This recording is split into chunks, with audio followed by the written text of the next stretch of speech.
copies up there. I picked up one copy over here. You prepared? Morning, sir, how are you today? Reliable right now. How are things in Bath? You what, visit?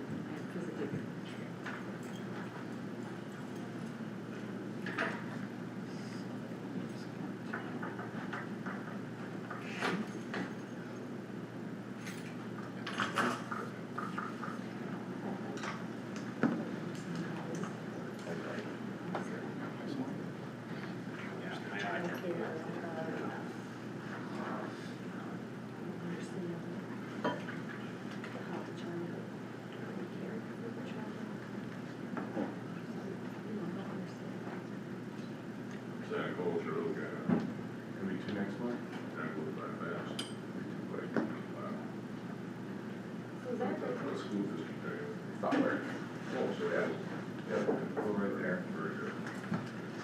are you the chair of this meeting? Yeah. Do you wanna wait for John or give him a minute or what? Up to you. Your call. You're the chief of this one, so. Oh, no, you're the chief of this. Yeah. That's right. Give him a minute. Give him trouble, go ahead. We're allowed, just so you know. Okay. So I can't talk bad about anybody now. Is it gonna stop you? You can, but it'll be recorded for the world to see, so. You know, it's not anyways. Suppose you're stuck on these for at least 4 more years, so get used to it. I think they are. Whether they want to or not. After 24, it is what it is. All right, welcome to Wake Tech, let's go ahead and John can.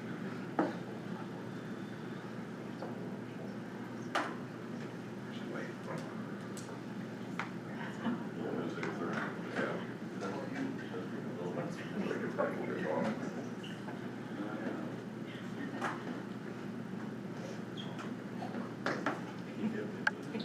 Yeah. So, yeah, video, that's what you want. Hasn't come in today? Yeah, I think what you wanna do, if you wanna say, just go to. All right, so we can go ahead and call this meeting to order. It's April 24th, 8:31. Are there any additions to the agenda? I have no additions, Mr. Chairman. So I need a motion to approve the agenda. So moved, Mr. Chair. Second. All those in favor? Aye. Opposed? All right, public comment? Going once, going twice? All right. We'll move on to the child care fund overview from admin. Thank you, Mr. Chair. Good morning, Commissioners. Very quickly, we'll go through the update on the budget. As you can see from the Child Care Fund summary of expenditures, the juvenile agency wards are projected to be within the budget.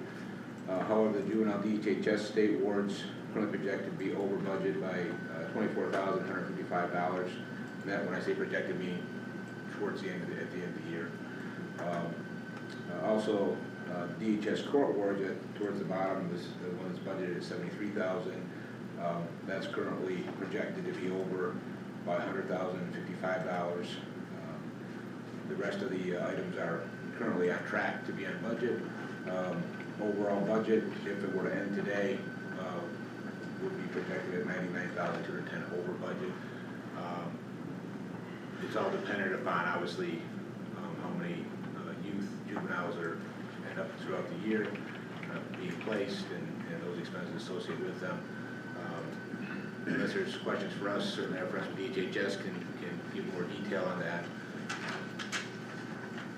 Are the projections over budget because the trend is that there's more youth that are being involved in these programs, or is it just a general cost? That's gonna be a good question for Increase. DHHS. Okay.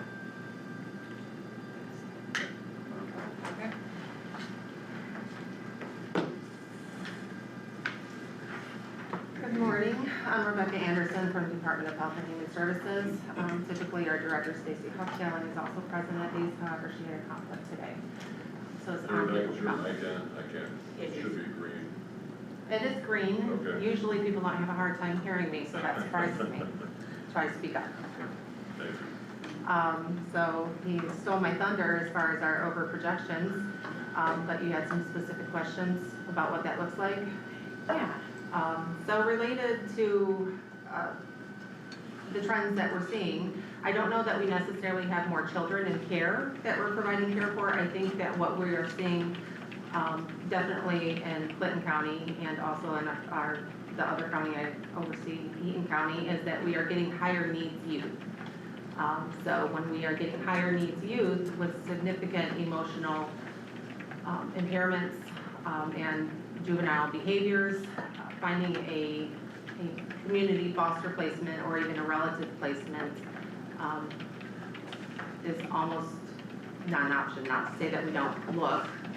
We search statewide for every single one of our youth prior to utilizing shelter or child care institutions. However, the availability of licensed foster homes, especially those who want to take children who are running away, who are engaging in drug use, who are violence, very few people are signing up for that. Does that help your understanding of our challenges? They need more services. Each individual is tending to need a little bit more, and it's really hard to find a place within family and foster. Right.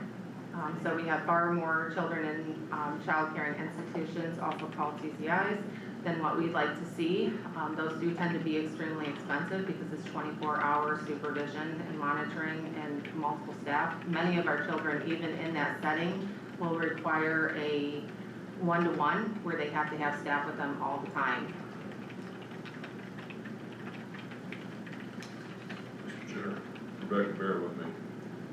Can you look up the last 5 years of our total budgets, not for now, the next time we meet, to see how the money doesn't seem to be much larger than it has been in the past, budget-wise, as I recall. But we'd be curious to see how we're trending. Thank you. Thank you, Rebecca. Sure. So, these additional funds that are being requested, are these is this for your service baseline, or is this for actually programming needs? In other words, is this for more hiring, say, additional staff? Are you expanding a program, or is it just an overall demand on the system, on your program?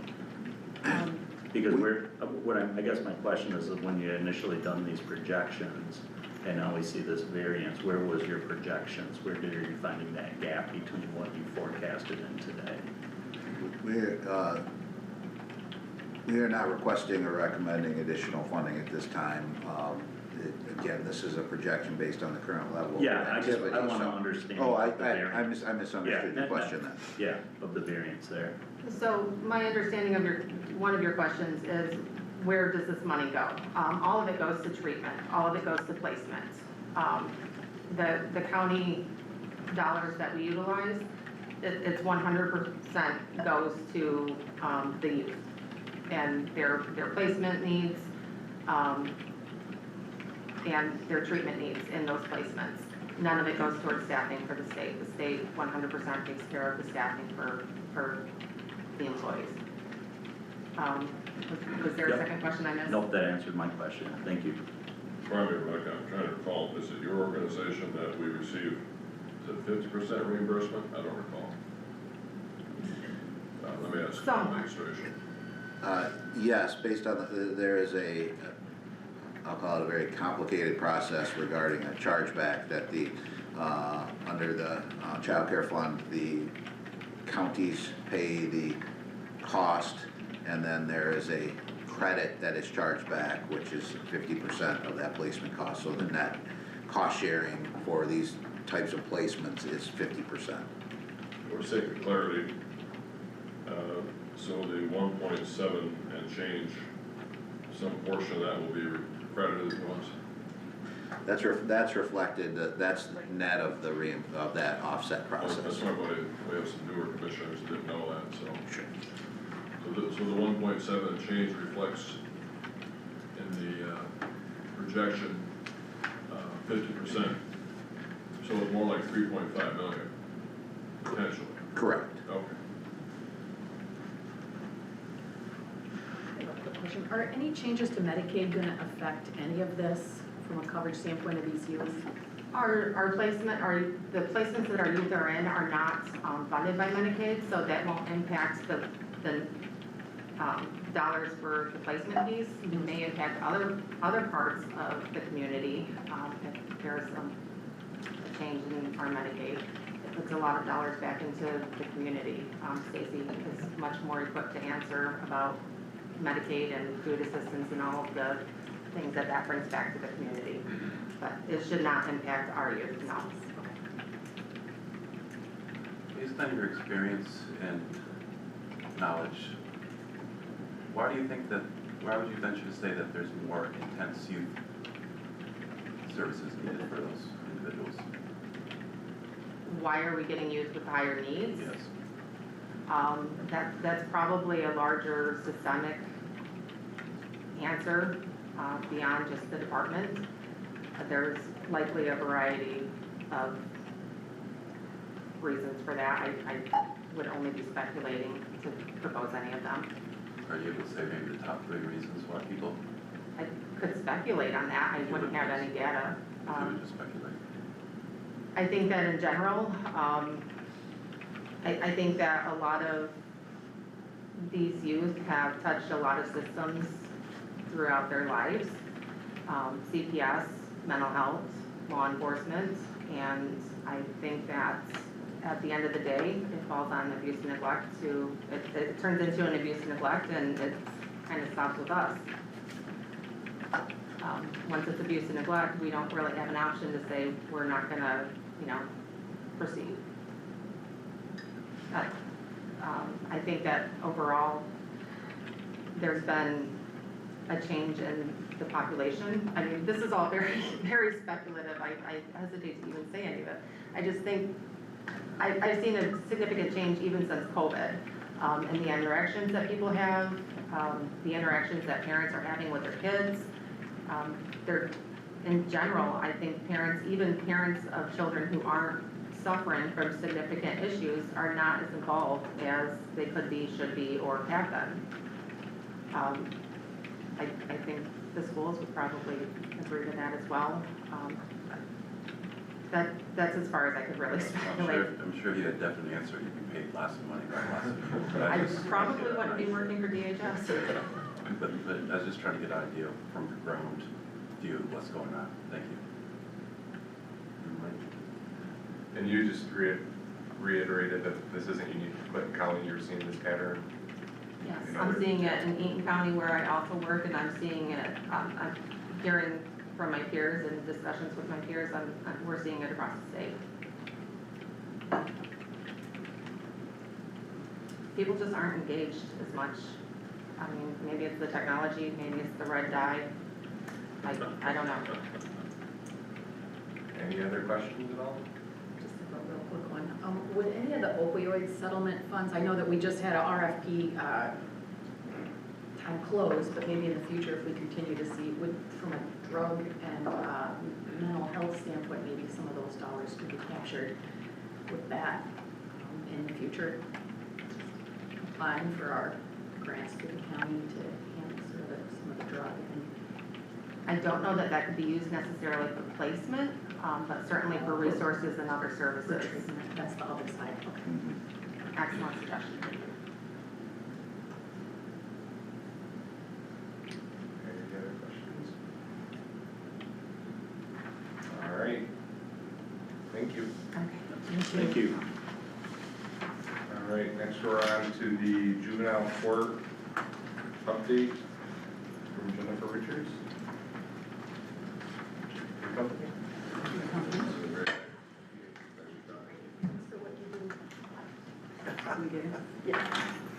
Hey, good morning. I'm Jennifer Richards. For those of you who don't know me, I'm the manager of juvenile court and juvenile services. And Tabitha Tate, I'm the manager of our current youth facility. okay, so I'll go through this report with you. I won't read it all. But you'll see on the first page, the complaints by agency. You can look at it, it looks back at the past 2 years as well as the first 3 months of this year. You'll see that, especially last year, we had a very, very large increase in truancy. but decreases and from some of the other agencies. And then this year, so far this quarter, we've not received that many complaints, although our truancy numbers have increased, and even this quarter already, we've received quite a few more, as well as some other criminal complaints. Look at the next page. This breaks down our numbers as far as our petitions, cases opened, et cetera. So I think there's been a kind of a downtrend overall for the quarters, and you can look at actually the page 2 and 3 with regard to this. And so, I mean, we kind of see that downtrend as far as the petitions coming in. If you look at our detention at Greenhaven and our residential, our detention has kind of remained the same, but our use of residential has increased. So like what the DHHS representative was saying, that the kids that we have are having more severe needs. So we're having to have them in our residential facility longer. And if you look at the out-of-home placement or out-of-county placement, you'll see the same thing. So actually that's kind of gone back and forth with different quarters. And then that continues in this quarter, the first quarter of this year as well. So before I go on, does anyone have any questions regarding those numbers at all? Jennifer? Yes. Are we trending more cases for this quarter than we did the last 5 years? Are there increases in your applications? I don't remember. It's been a long. Are you seeing more activity than you did last year or the year before? It's been trending a little bit down. Like I just said, we had about 10 cases come in at one time here this quarter. So that was something that I had actually pursued, said, hey, I contacted the prosecutor's office, ours had some juvenile cases that are down there because we were hearing some names. And so I wanted to see if they had those petitions down there. So we're not sure how that's going to look, but I am going to talk about something different that we're doing, which will increase our numbers. Thank you. Okay? Do most of the percentage of the people youth that you work with, do you think take medication, prescribed medication? I would just be guessing, but probably 40% to 50%, probably. I would agree That with would be a that. guess, yeah. Looking at the youth that come into our facility, I would agree with that. And if you look at those youth, the number of youth who are in counseling, so that's actually increasing a little bit, and I know you've questioned that in the past. We've got probably 50 to 60% of the kids that we have come in end up in counseling. Most of those are ones that we order or through our screens, we determine that they need to have those. Some came in already in counseling services, but a lot of those kids are also on medication. So, okay. Any other questions? And these individuals, I mean, they have access to, I mean, is there a period where they may not be receiving their medications, can't afford their medications, and it's causing these issues? Sometimes we have kids who aren't taking their medication as prescribed, their parents aren't making sure that they take their medication, so that's one of the things that we do work on with them. You know, if they need that medication, you need to be providing that to them. And so, and then some, you know, you always have kind of those fights where I don't want to take the medication, I don't like the way it makes me feel, but that's something that we work with them on, so. But as far as insurance coverage, I'm not sure how big of an issue that is, really. I don't hear that very much. Do you hear that? No, not at all. Okay, so if we go on to this, just to explain the community-based services. So for those of you who have been on the commission, this report has changed a little bit. As of October 1st of 2024, the child care fund changed from a focus on intensive services to a focus on community-based services. So in the past, we were allowed to receive 50% reimbursement for kids in the community who were receiving intensive services. So that was a smaller number. Now they've switched it to where we can receive 75% reimbursement for kids who are receiving community-based services, which opens up the number of kids that we can actually receive money back for and provide more services for.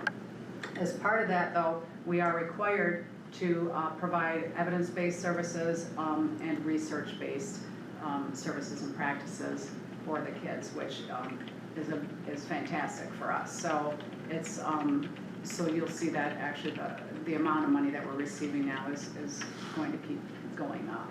And also is when we talk about community-based services, that ranges from diversion all the way up until, while they're in the home until they're placed. And actually also includes those youth who are in our shelter care program, our open side, non-secure side, for up to 30 days too. So that actually counts as community-based services too. So we get 75% reimbursement for those kids even while they're in, while they're in Greenhaven. So, and then we also continue to receive 50% reimbursement for all the kids who are in placement. Okay? So, we had actually 6 youth served in our community-based program. Did I say 6 or 60? 60 in the last 2 quarters. Greenhaven, we had 10 youth in Greenhaven, either in secure detention for a total of 500 days. So that's quite a bit more than we've had in the past. We're using that non-secure side more because of the needs of the youth. And we always try the community-based stuff too, services first, keeping them in the home, utilizing things like GPS, scram bracelets, things like that. If that doesn't work, they go into Greenhaven or into another facility. We also had 4 youth from other counties were housed for a total of 6 days. And then we had 2 non-resident youth who received 3 days of treatment and educational services at Greenhaven. So for those of you who don't know, we can open up our non-secure side during the day to allow kids to come. If they're suspended, for instance, they're not going to sit at home. They're going to come and stay at Greenhaven and work on their work. If they're not doing their work at school, if they're not caught up, if they need help, if they need some tutoring, they can also come to Greenhaven and do that. So we utilize that as well. Jennifer, which municipality use our facilities? Shiawassee County uses it quite a bit. And we actually had a Wayne County youth. Wayne County, and that was because the police had stopped a vehicle. In the vehicle, there were warrants for the driver as well as for the youth. And there was an order already in place to detain her when she was found. So we were able to do that. Does Shiawassee pay us for that? Pardon me? Does Shiawassee pay us for that? Shiawassee has paid us. We're still working on Wayne County paying us. Good So. luck on that one, I understand that. What's that? I said, good luck with Wayne County. I'm not sure which day of the week they know it is. She said the struggle. I think we have it figured out though. So when that's not, so for Shiawassee, is it just a lack of them having? They don't have a facility of their own, and we keep them for 24 hours. So they know, so Shiawassee and Gratiot County are the ones who use us most. They know that the expectation is you have to have them out by the next day. So they're waiting for that usually to open up or an opportunity for them to keep the child safe until they can place them on like a GPS tethered auto. Okay? All right, if you look down here at institutional care, this is, the numbers that are reflected here are those that are billed. So we had 1 youth who was placed in another facility for 152 days. We actually had another youth placed as well in another county facility, but we didn't get billed during that period. And then private, we had 1 youth who was in a private detention program for 30 days. And then he was actually moved to a court operated one, and so we'll be billed for him. And then we had another youth in a rehabilitation program, in a private rehabilitation program for a few months, and insurance paid for that up until about the last 2 weeks, and so that's all we're responsible for her. So that was court ordered. And then GPS, alcohol breath monitor and scram bracelet. We had 5 youth who were billed for 425 days with GPS, 2 for 55 days on the alcohol breath monitor, and 1 for 98 days on the scram bracelet. We have found that these are incredibly helpful So I think we started this in the last year or year and a half or so, and this has been a great tool for us to have those. I have a question.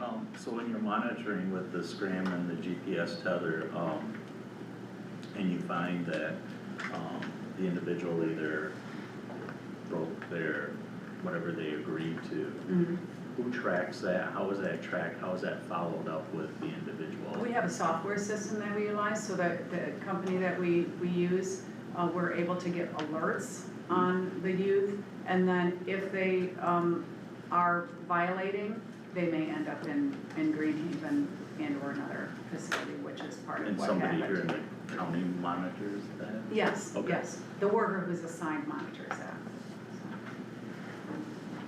Our Triple P Positive Parenting Program, so these are some of our, the things I'm gonna talk about now are our evidence-based. I'll start with the evidence-based programs. So our Triple P Positive Parenting Program, we have both groups that we hold as well as intensive individual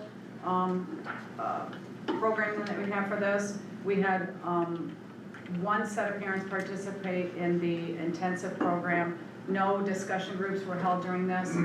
We do have one that starts today though at the Bath Library, so we're looking forward to that.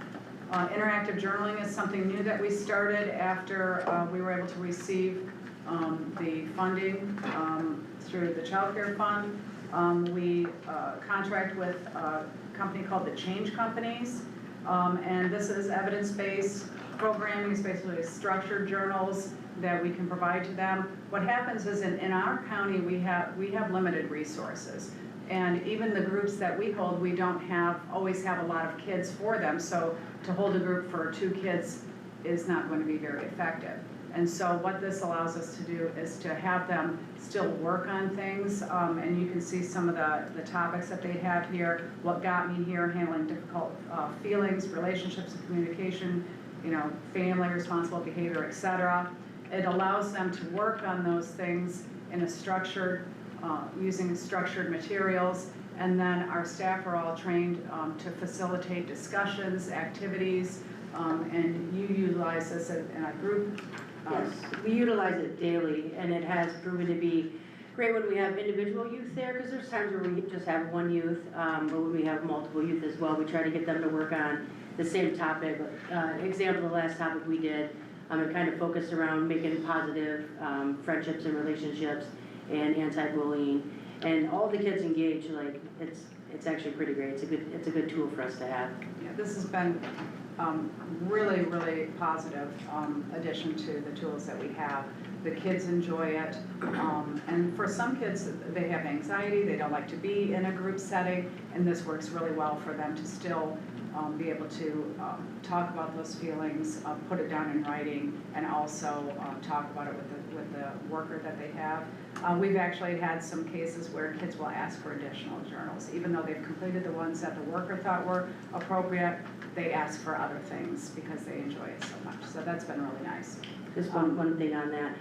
It's also great because the staff that we have at Greenhaven and then the caseworkers that we have up here, they can work on the same thing with the youth. So even though the youth may not be in home, in school, or doing a different type of program, anything that they're doing at Greenhaven with the interactive journaling, the caseworkers can see the same thing. So it's great with communication to make sure we're all on the same page with the youth that we're working with. So this is an online program, but can also be done through workbooks if the kids, sometimes kids aren't to be allowed online.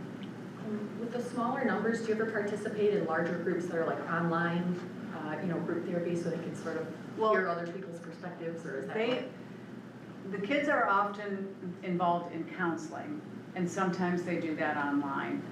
We have other groups that we hold, and I'll discuss those, but we have not had them go into online groups outside of the programs that we offer or that we contract with.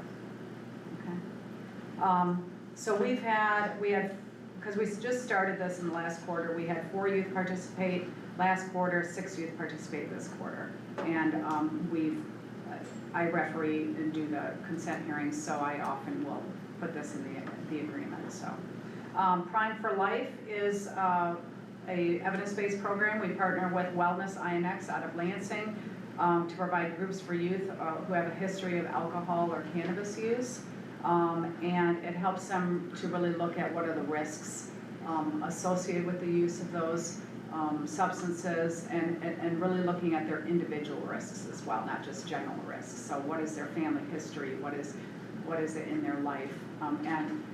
They come to us and they have the groups and they've been very positive as well. We've had great feedback from both the youth and the staff involved in that. And these are, I believe, master's level clinicians who do this.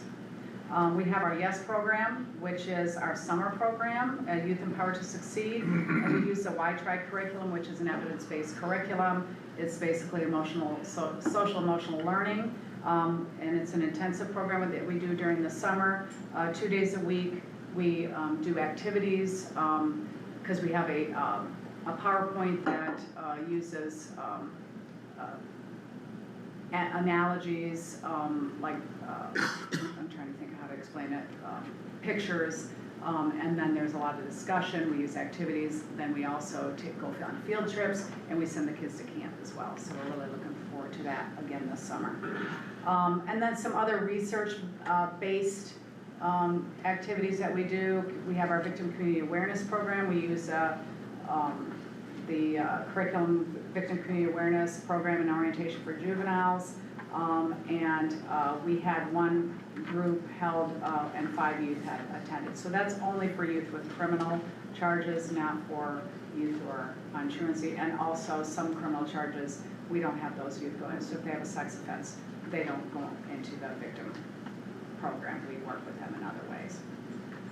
And then we have the Integrated Community Youth Outreach Groups, which we partner with CMH to provide these groups. And they can meet, actually they could meet every week continually. But at least 8 times is kind of what they look at. You can see some of those topics: stress management, anger management, coping skills, identifying triggers, etc. And those have also been very successful. So that's based on research there. And then we have our diversion program. So this is something that we've just started. This is great because now we can work with kids who don't actually have a petition, but they're displaying behaviors. So we have just opened this up to law enforcement and schools as well as DHHS. If they are working with kids who are exhibiting some behavioral problems, but they don't necessarily rise to the level of a charge, or the police don't want to charge them at this point, they want to try to figure things out, they can make a referral directly to us. And then we have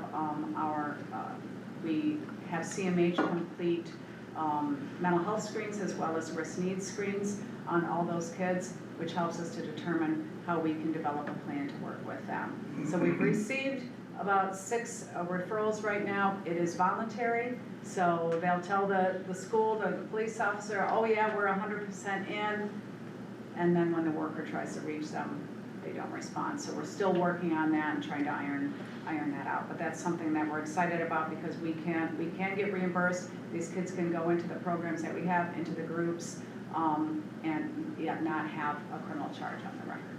So. Is that any age child? If you 10 have and above. 10 and above. 10 to 17, yep. Okay, and then our Macy's screens, and our short, I talked about our risk needs screens. This is where we partner with CMH to provide those screens for us. So that's great. So a lot of other counties don't have this, have not created these partnerships. So that's, it's really nice for us to have that. And then we do our youth level service assessment. So all of our kids on consent agreements or on formal probation get a risk needs screen to determine, what's their risk to reoffend. And then we build our case plan based on that. And then we also do 90-day reviews. So if they're on for over 90 days, then we do reviews for those. So we had, 60 youth open for services, 30 finished their terms of probation successfully, 1 finished with maximum benefit, 2 unsuccessfully, completed their consent agreements and were transferred to the formal calendar. 57 were administered at least one assessment, and of those, there were 42 reassessments. 19 reduced their risk levels, 9 had their levels remain the same, and 14 raised their risk levels. And some of the reason with raising the risk level is that oftentimes that second one, we've been able to gather more information, and maybe they weren't fully honest or upfront in that first assessment, but based on our observations and our experience with them, the risk level goes up. So that's how we determine what services they need, et cetera. And then community service, we had about 173 hours of community service completed in the last 2 quarters, which is much lower than in the past, but we have not received the criminal complaints that we had in the past. More and more truancy complaints are coming in. Teen court, we do have a process. We're hoping to have one of these coming up this year, but we had 0 court hearings in the last 2 reporting periods, or in this last reporting period. This is an opportunity where we work with schools, like social study classes, government classes, or the RESA program, criminal justice program, to come in and actually they provide, they determine what the conditions of the use of probation are. And it's a great experience for both the youth who is the respondent as well as the kids in the class. They learn a lot. Criminal responsibility to stand trial. So this is looking at competency. We had no juvenile competency evaluations conducted during the report period. And then as far as status offenders being detained, we did have 1 youth who was detained overnight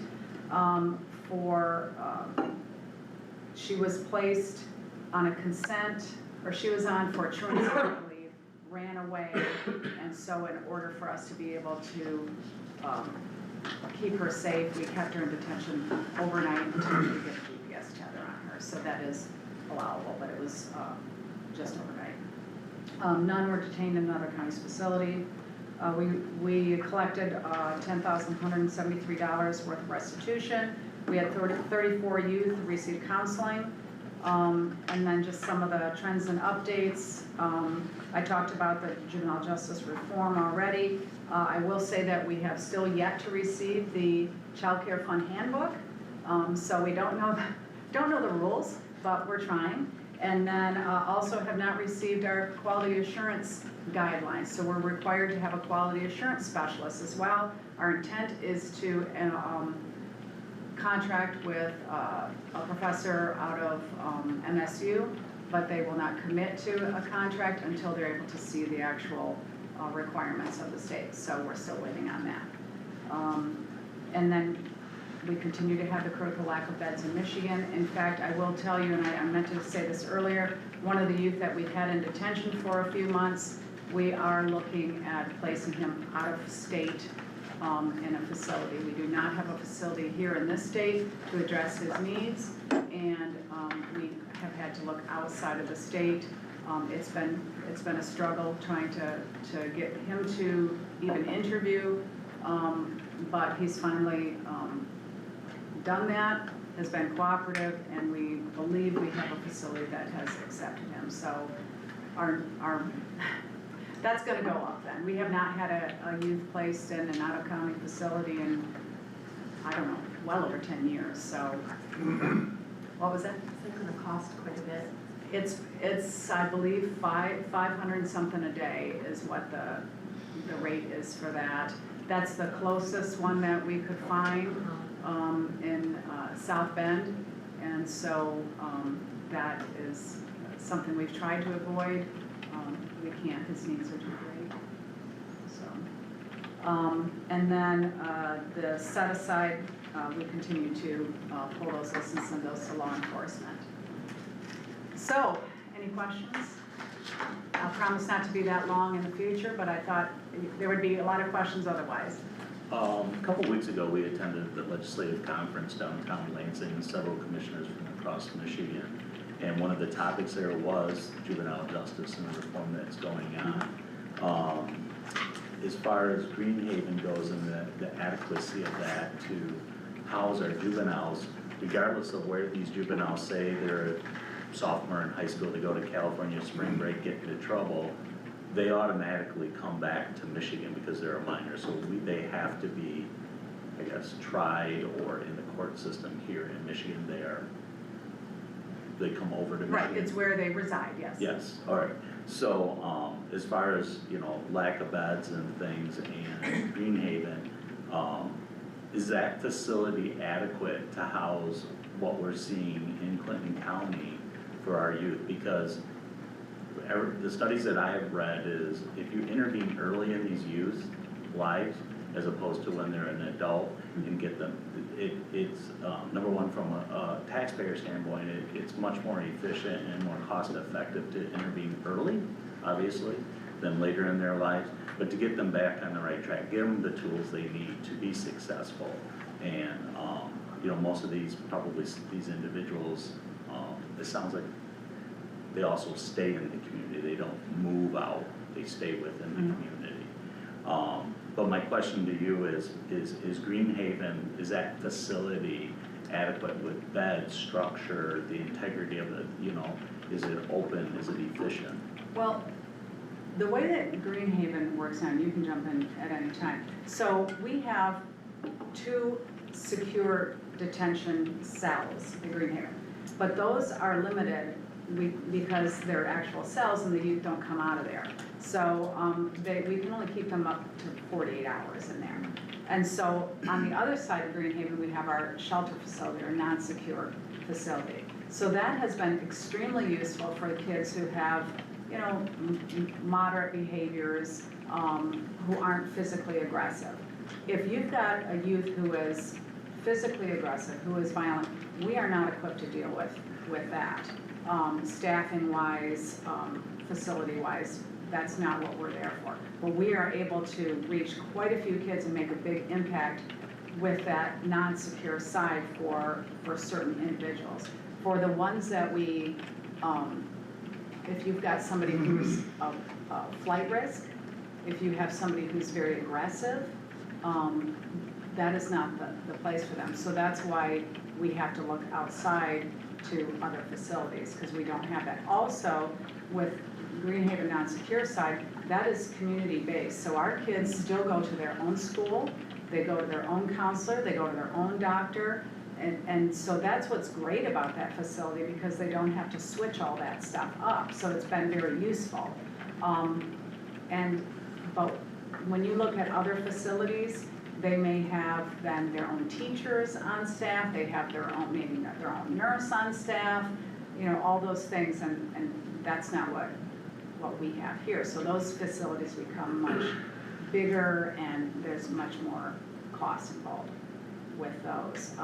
But for those kids that we've, for instance, the ones that we had to place in the last 2 quarters, those were violent kids or, you know, kids that we could not trust to have vision, or, I'm sorry, and I went back to an old placement facility I worked at Greenhaven on the non-sheltered, or on the non-secure side, and so we did have to look elsewhere. Also, we had one that needed the substance misuse rehabilitation, which we could not provide. We attempted to provide in the community, but she continued to use at every opportunity. So those we rarely use out of county, and like I said, we haven't used out of state in many years, but sometimes the needs are such that we have to. So Greenhaven is well equipped for certain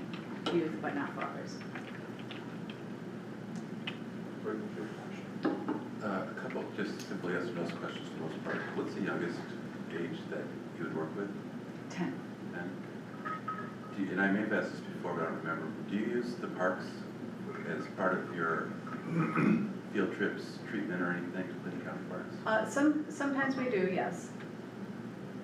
And particularly our summer program, and then sometimes our individual staff will take kids out to do certain things, you know, to play a sport, or they also will go and watch their sports, if they're in sports, things like that, but yeah. The last question is, What are the schools saying about truancy to your office? Can you be a little more specific? Back when I was worked with the schools and their truancy department, they had specific plans and we were always modifying to like figure out how to get students back in schools. So we didn't really actually pass it on to the courts, so I was just kind of wondering. Well, what the schools start with, and so this is every county in, or every school district in our county, and then also Ingham and Eaton now.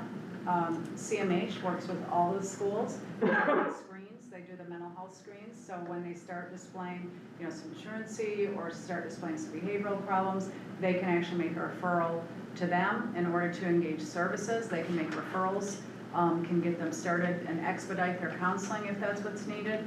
Our diversion program will be in addition to that. So all of those screens, if the schools decide to send a referral for diversion, we still get those screens done. But if the parents do not cooperate, if they don't, it's a volunteer program. If they don't do that, it goes on to the truancy officer, and he tries to work with the family. If that doesn't work, then it gets sent to the prosecutor. So that's the process that we have in place. I think each school's a little bit different. Some schools will send that referral on earlier than other schools. And so there's also a truancy work group that has been working on trying to figure out, how do we improve that? So it's obviously a huge issue. COVID exacerbated that, and it's been very difficult. For us, we have kids that we'll work with, where they'll end up actually living at Greenhaven because they refuse to comply. They'll do great at school, do great while they're on probation, go to school, bring their grades up, etc. As soon as we close them out, they don't go. And unfortunately, a lot of that's about the values. If the parents don't value education, it's not a priority. And that's a huge battle, I think, that all the schools deal with and that we deal with as well. Great. Any other questions? Just one I had on my end, so looking at all these different treatment options, what does that process look like for you? I mean, do these kids come to you with, like, do these things? Do you guys have to determine what those options are? And if so, like, what is that kind of, is it usually pretty apparent what they need, or is it? Well, we determine that, first of all, we have our screens that are done. And then we also, at least for we don't do this for the diversion program, but for every other one, we do our full YLS assessment. So our full risk needs assessment, which usually takes about an hour and a half or so. We ask a number of questions, and through that, we're able to determine what services would be most appropriate. Any other questions? Just have one thing, if I could follow up with you sometime, what was your name? I'm Tabitha, last name is Tate, T-A-T-E. Okay.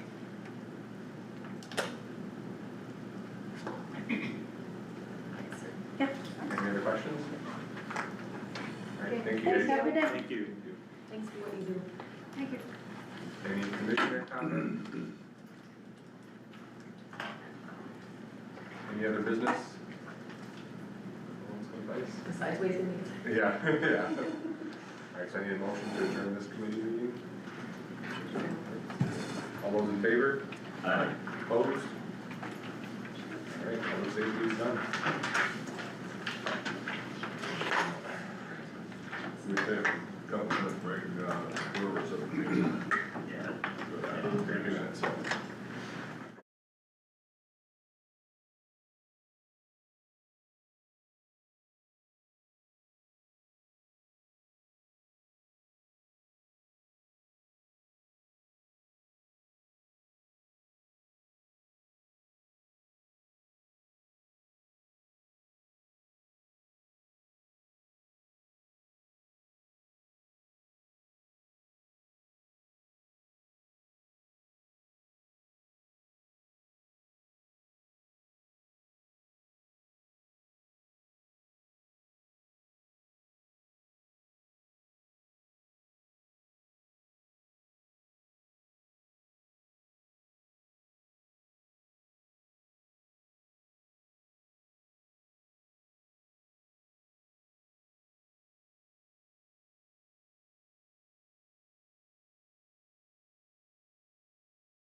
So calling to order the Ways and Means meeting, April 24th at 9:24. First item on the agenda, are there any additions to the agenda? Just as noted on the updated agenda, Mr. Chairman, we request to remove item number 6 today. Clerk Sutherland is obviously unavailable, attending to family matters. All right. Can I get a motion to approve? Oh, I'm sorry, thank you, Penny. And we would request to add item 8C, computer-aided dispatch refresh and upgrades to the central dispatch. Move the agenda as presented, Mr. Chair. Support. All those in favor? Aye. Opposed?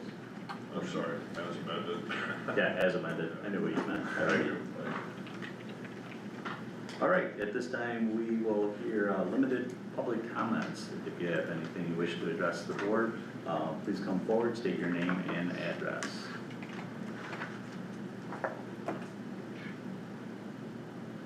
Anybody? Going once, twice, all right. Next item on the agenda is Circuit Court, grant applications and approval, Judge.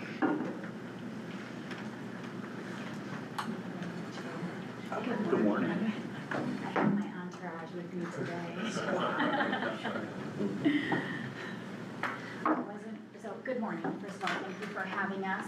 Some of you I know, some of you I don't know, so welcome to our newly elected and congratulations to our continuing on elected. I am here today requesting permission to apply for a grant from the opioid settlement. For those of you who don't know, and I'll make this brief, I run 2 problem-solving courts, 2 specialty courts, and one of them is Journey Court. That one I took over from Judge Rick, who is now, who has advanced to the Court of Appeals, but she was on the bench prior to my election in 2020. And so she had just started Journey Court. It was in operation a little under 2 years. And so I have taken that program over.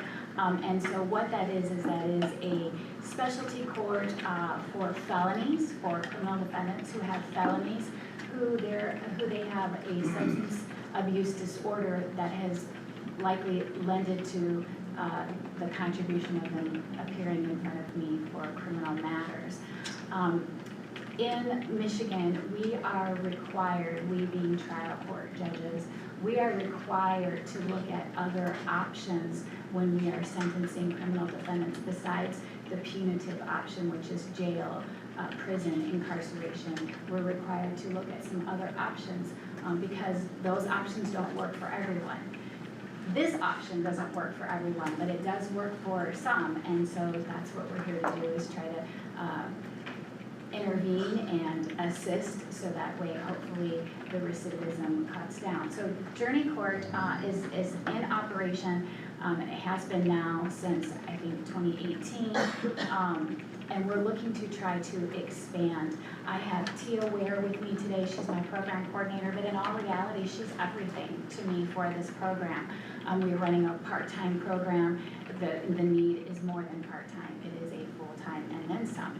I also have with us this morning our sheriff, who's been extremely supportive of the current Journey Court as well as the Veterans Treatment Court, which I'll touch on here briefly. And I also have APA Housefield here with me. She sits on the team for the Journey Court, but for Veterans Court, it'll be someone else. Okay, someone else from the office. So team, you're probably thinking, what does that mean?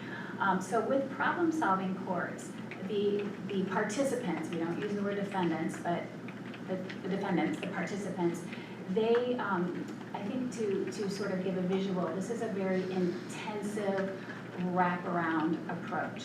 So instead of being on a general term of probation where perhaps you're required to drop a few times a month, participate in programs within the community and see your probation officer once a month. Instead, our program is phase-based. So in the very beginning, and this is about a 3-year program, in the very beginning on phase 1, it's extremely intensive, and the participant appears in front of me twice a month. And so prior to Journey Court beginning, before the hearings began, I meet with the team. We talk to Ms. Ware, we also talk to our probation agent to find out what's been going on with that particular participant. Other members on the team would be the prosecutor's office, community mental health, Safe Center. We have a peer recovery coach that's also on the team. Who else am I thinking? And DHHS, we have Miranda from pretrial services. I'm sorry, defense attorney? And the defense attorney, that's right, yeah, that's right, we have the defense attorney on there. And the purpose of this is to provide a wraparound approach, not just in terms of differences of opinions and backgrounds, but really to provide a collaborative partnership to be able to assist the person that is in front of us to hopefully, in the end, stop the criminal activity and to go to a deeper level to assist them with what brought them to me to begin with.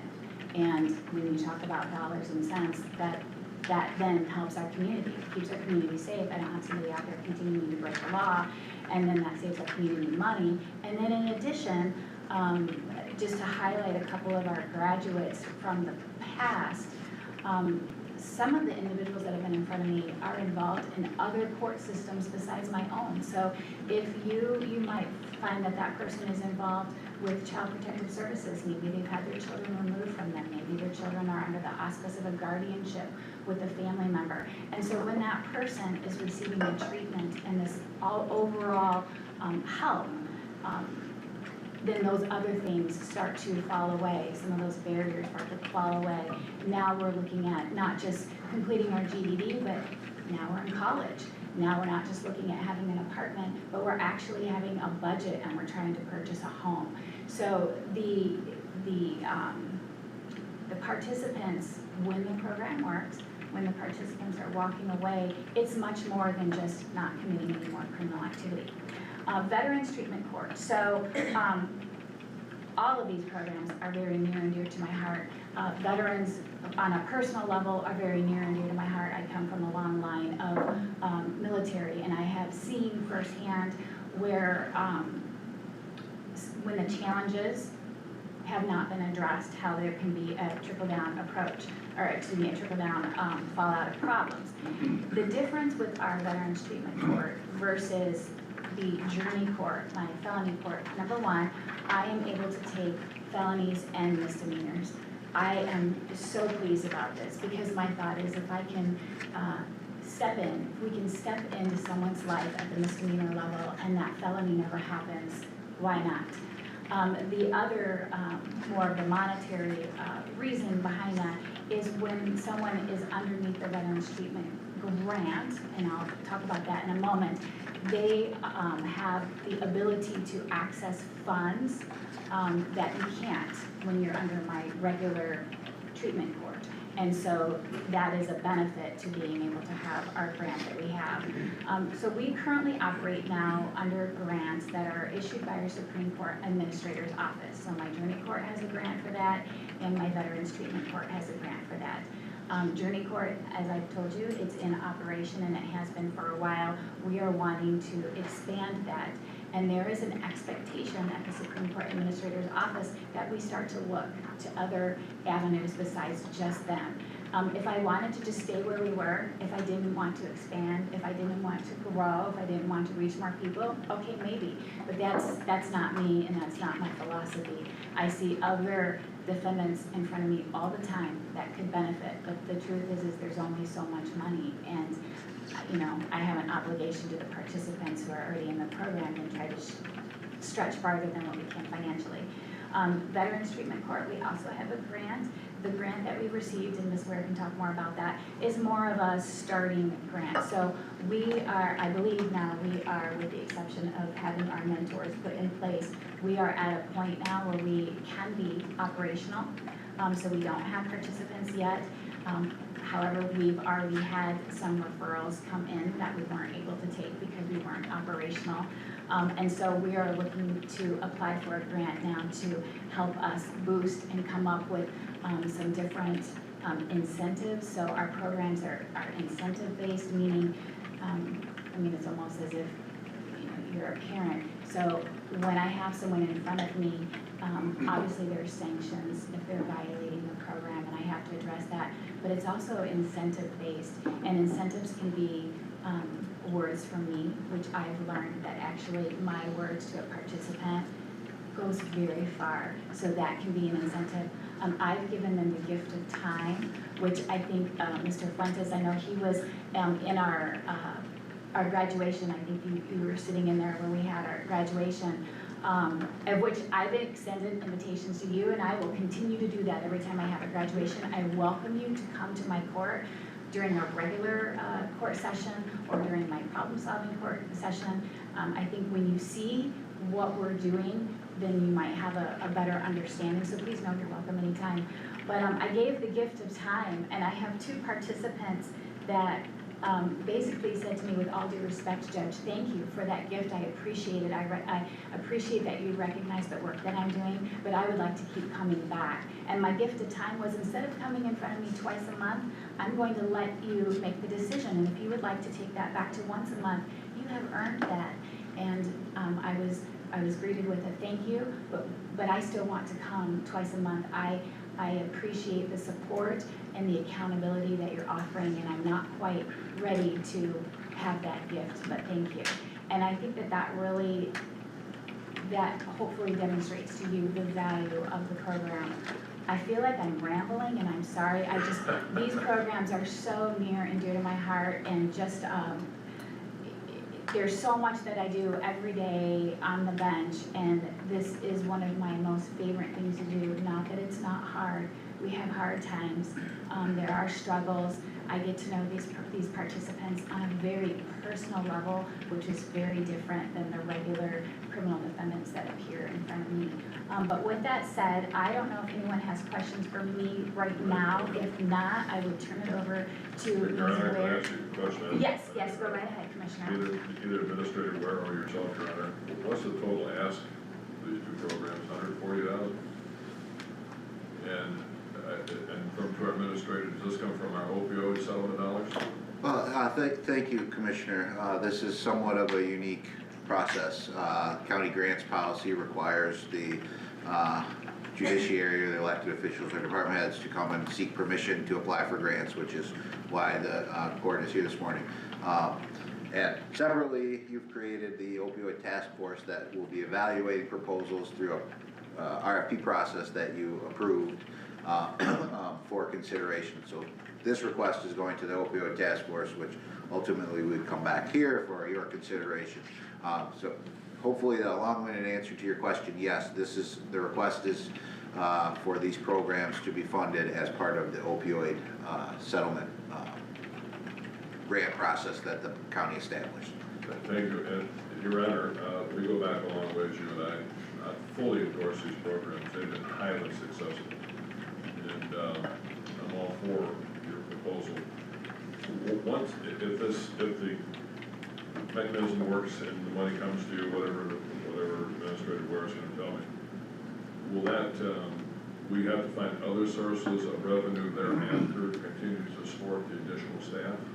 I will continue, well, at this point, this is what our ask is, and we're going to work within the means of what we're gifted. Sure. But we will continue. There are other, administrations change. We don't ever really know what the next administration will give or take away. But as of now, I mean, there are other opportunities, and so we will continue to look at other opportunities, never taking for granted that the one that we've been given will stay. And so what I can tell you is that Journey Court has been in operation since 2018. Here we are in 2025, and it's still going, and actually we're wanting to expand it. And it is while the specialty courts are not a requirement, not every judge runs these programs. They take extra time. It takes extra effort. It's above and beyond what we're asked to do as a circuit court judge. However, we are required, and if we don't meet those requirements, then the Court of Appeals or the Supreme Court will happily give a case back to us to say you didn't follow the law. And I'm required to look at all kinds of options that address the purpose of sentence. And so this is what I tell everyone, every time I sentence someone, there's a purpose of sentence. There's the punitive, right? What is a reasonable punitive measure that I need to take for you breaking the law? Then there's deterrence. What's going to deter that person and anyone else that's sitting in my courtroom that thinks what that person did was a good idea? What is going to address rehabilitation? Does that person who's in front of me have the potential for rehabilitation? And I often feel like, who am I to say no? Who am I to say that a person in front of me doesn't have the ability to be rehabilitated? And then what I tell people, which I hold near and dear to my heart, is protecting my community, that I have a responsibility to protect my community when I'm issuing a sentence. So those are all things that I'm required to look at. That was a very long-winded answer. So I will continue to look for funds, never taking for granted that the ones that I've been given will remain. Okay, and the timeframe, if assuming the grant is granted, out there, this is for 1 year, multiple years, how many years will this take care of the employment arrangement?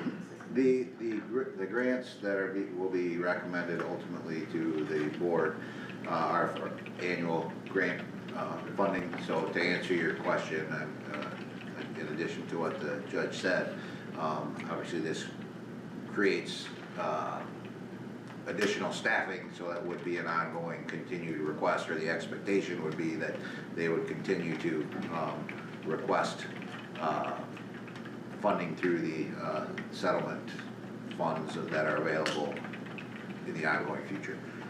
Administrator Ware, I'm sorry, you had a number for me?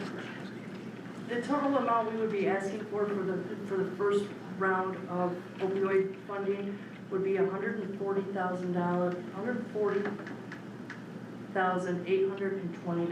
Good, great, thank you for that.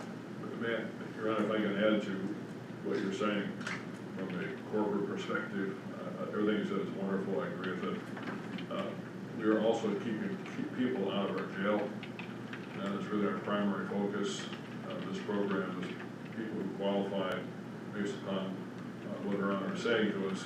They're not occupying our jail, which is actually a really good thing. And I've always supported this program. I'm saying on purpose so everybody knows these are very effective. And the fact that we're asking for to expand them is it's outstanding. Thank you for that. Yes.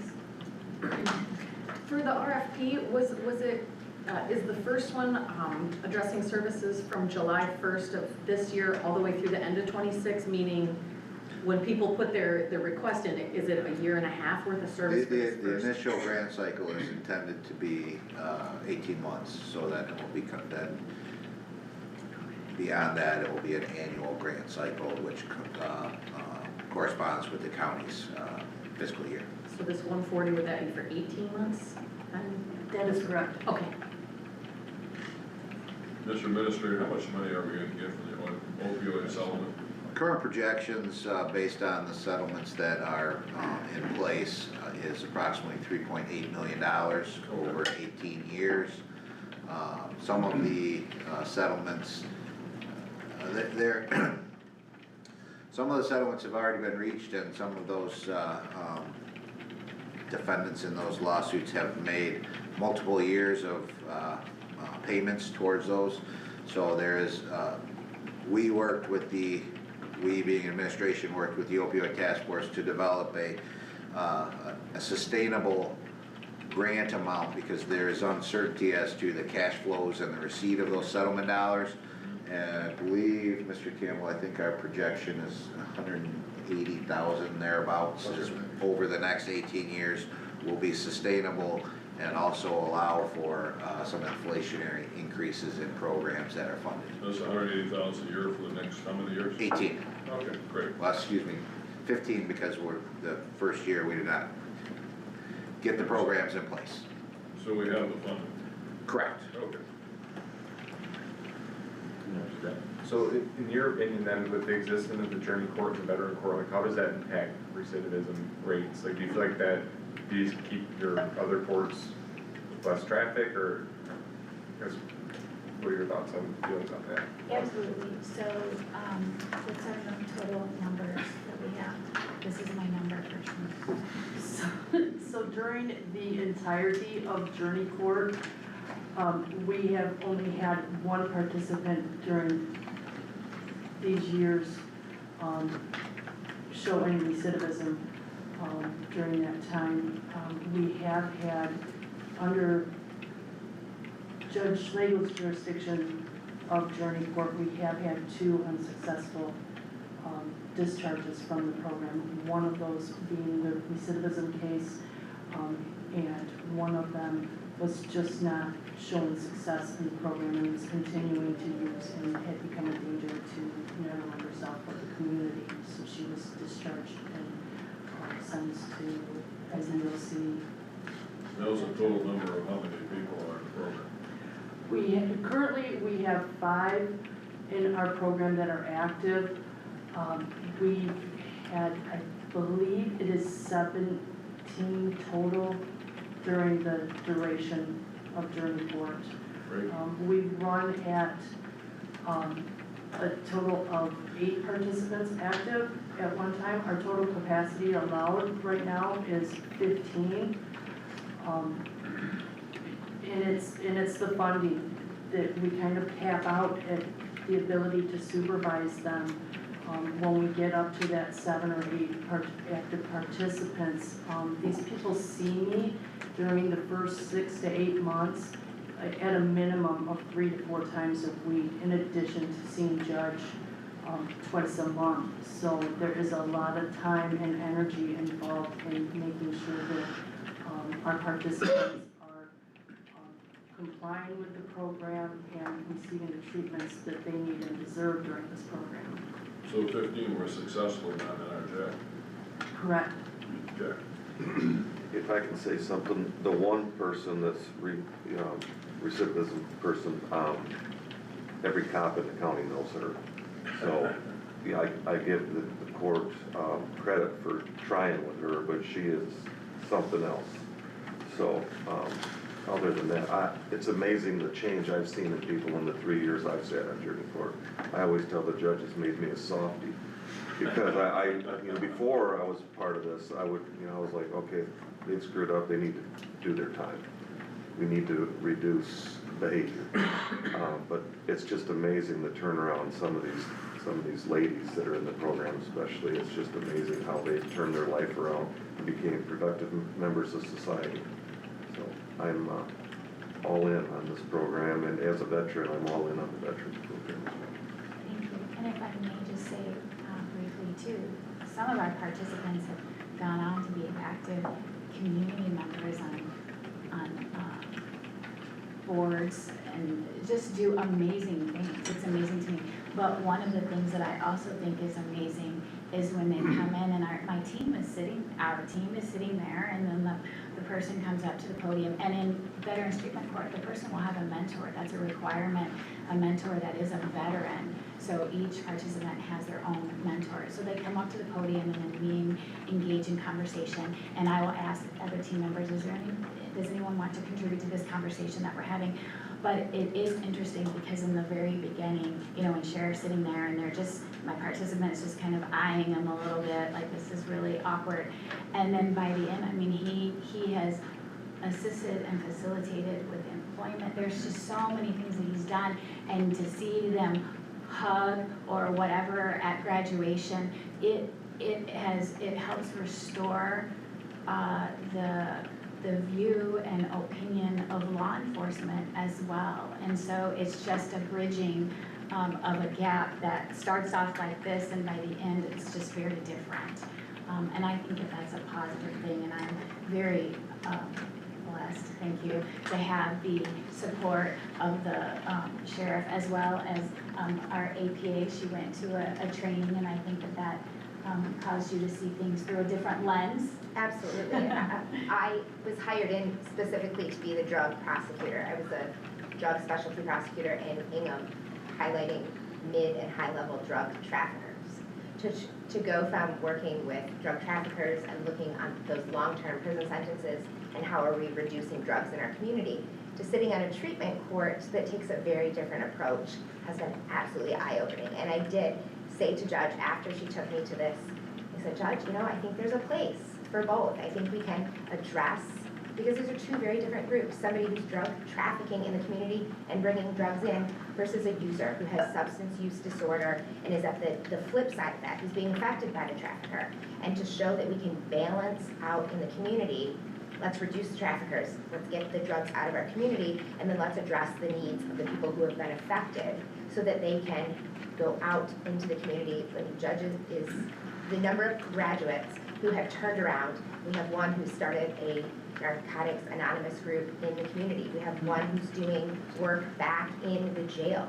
So these are participants who have completely shifted from addressing their own needs and their recovery in this process to then facilitating and helping and putting back into the community. So bringing programs into the community to further help. It's this idea of almost like a generational move, right? We're gonna turn around and we're gonna turn around, and every one person who changes then goes and affects 5 people. And then if each of those 5 people goes on, we have this wonderful resource for our community that starts with just this treatment court and bridges this span into our community. So I will say I am a changed believer in a need for both enforcement and punitive as well as the benefits of a treatment court.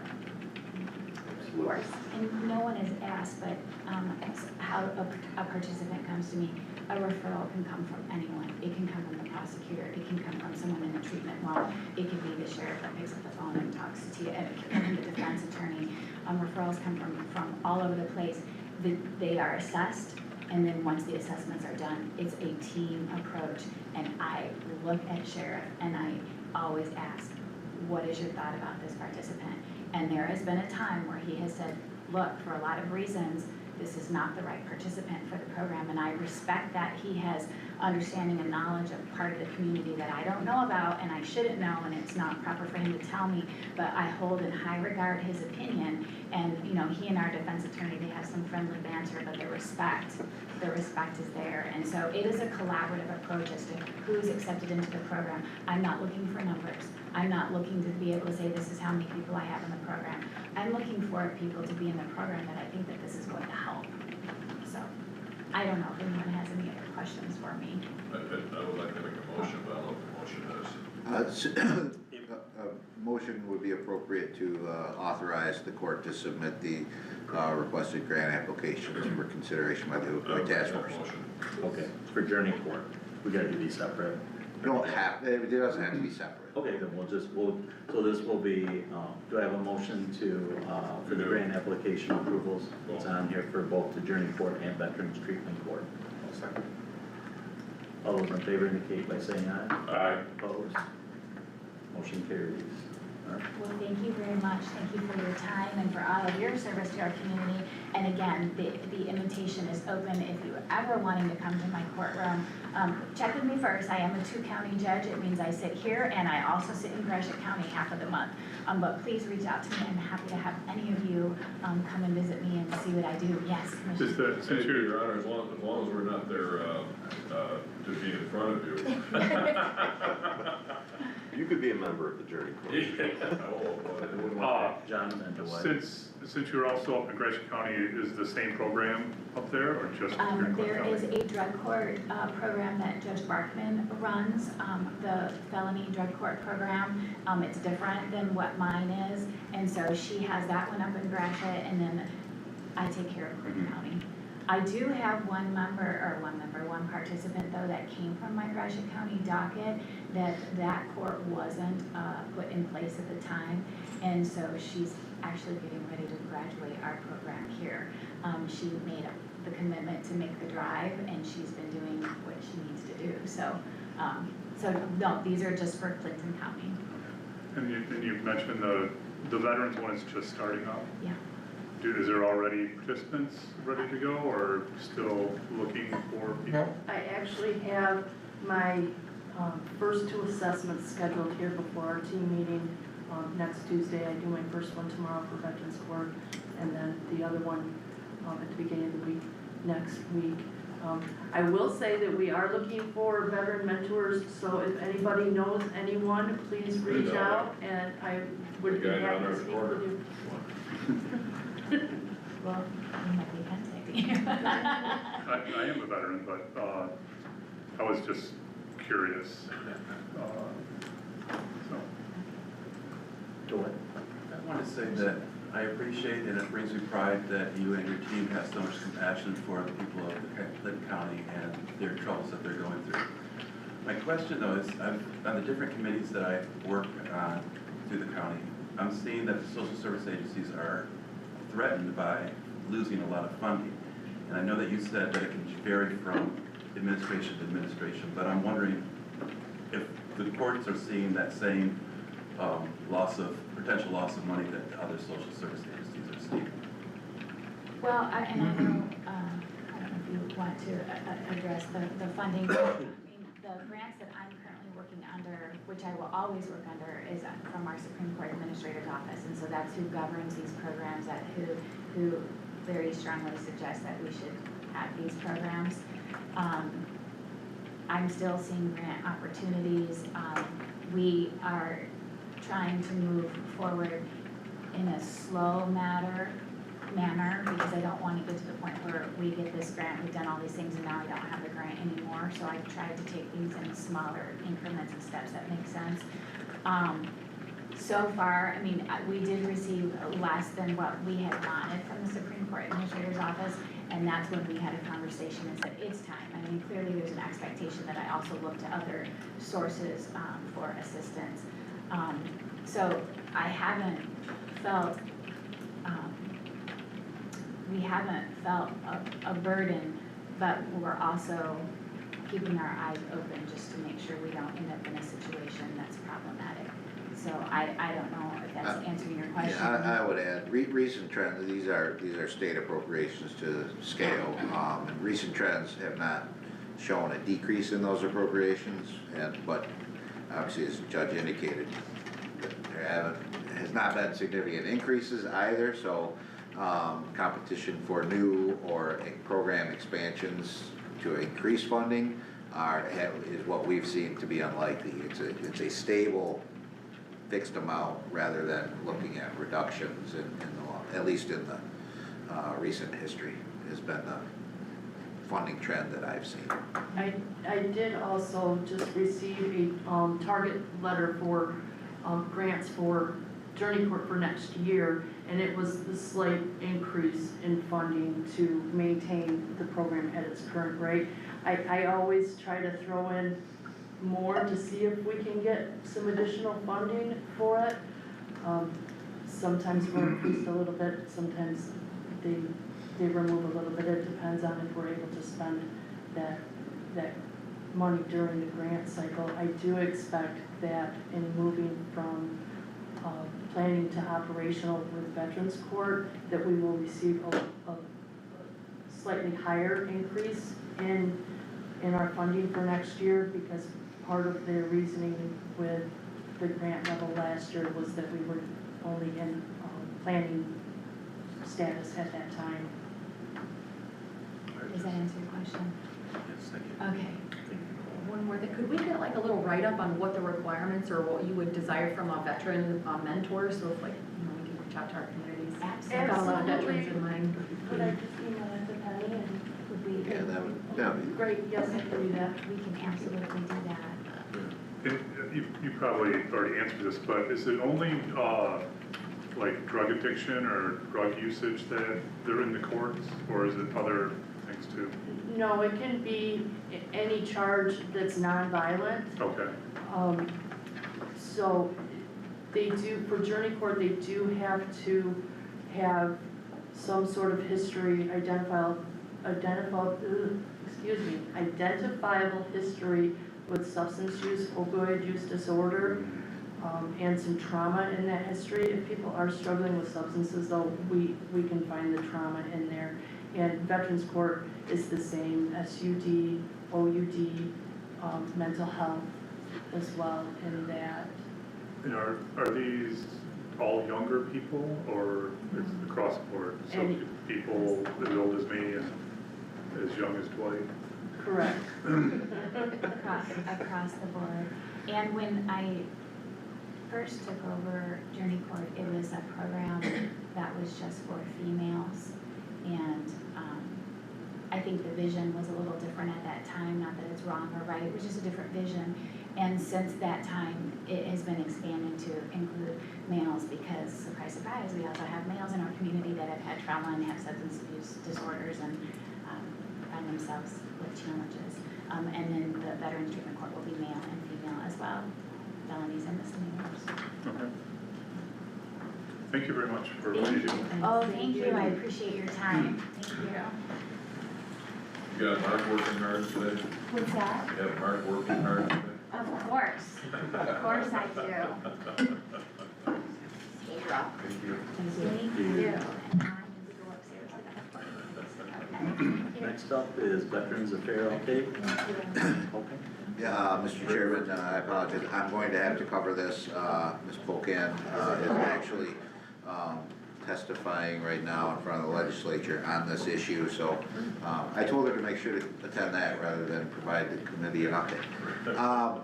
And this was also discussed at the County Association Legislative Conference. Local county veteran service program providers were notified after being made aware of their grant funding that due to a blunder, I guess I'll call it, at the state level, they overpromised what they were appropriated to award in grant funding. So they've initially provided grant contract awards to the counties with about 40% reduction.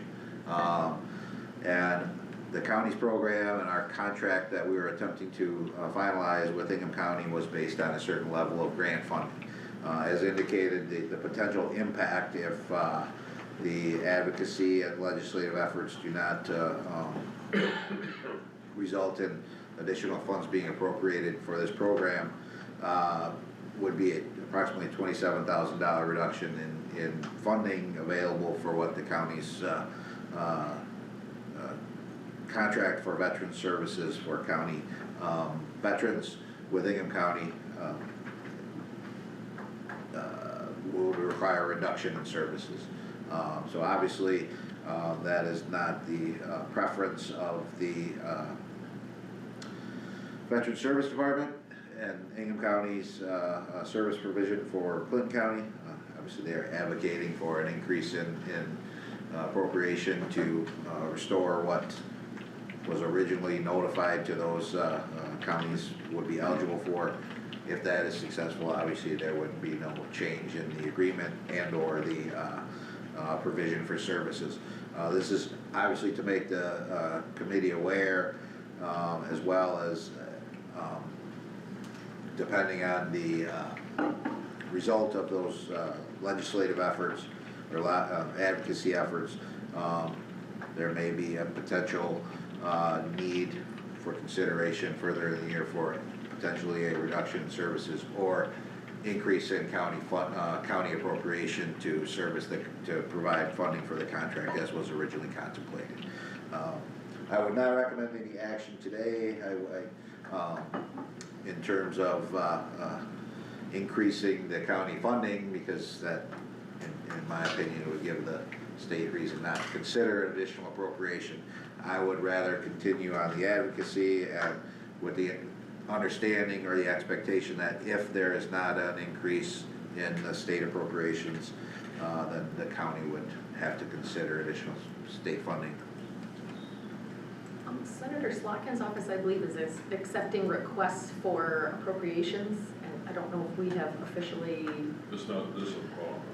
This is to the state? Yeah, this was, yeah, this Oh, is. so they can't, okay, I thought they included veterans in that.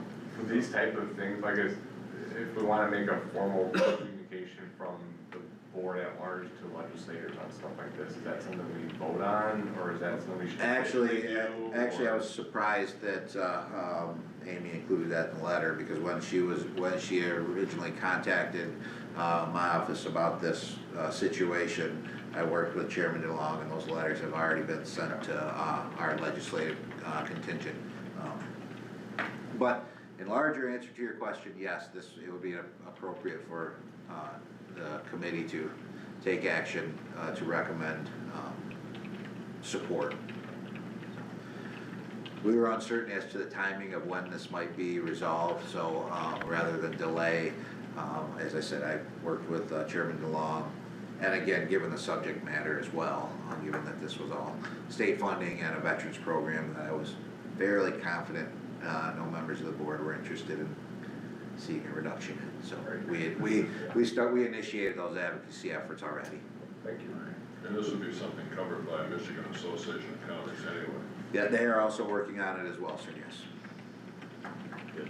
So, there's no recommended action at this time? No.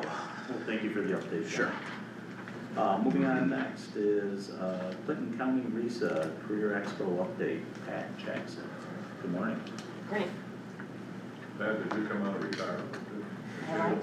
Proud of it. No, I'm still in the trenches with it. It's not totally in charge. And then some things there that maybe we could pass around. I don't know that I have enough. Morning, everybody. Congratulations to so many new commissioners. No, as I go through this stuff, it's kind of new to you, reach out. I think the veteran commissioners can let you know I can be exceedingly confusing, so the offer stands for everybody, as per usual. I'm here today, Mr. Fuentes invited me to officially come in and request continuation of the $10,000 that the county has very, very graciously provided to Clinton County RISA in support of our annual Career Expo. But she doesn't, I may not have enough. I'm gonna go through this really, really quickly so you can get a feel and flavor for what the We'll other. take care of it. Okay, yeah, I was gonna say, enough that came down. So we've been doing this 10 years. I'm gonna just kind of preview what we did in the fall. All 6 of our local school districts participate.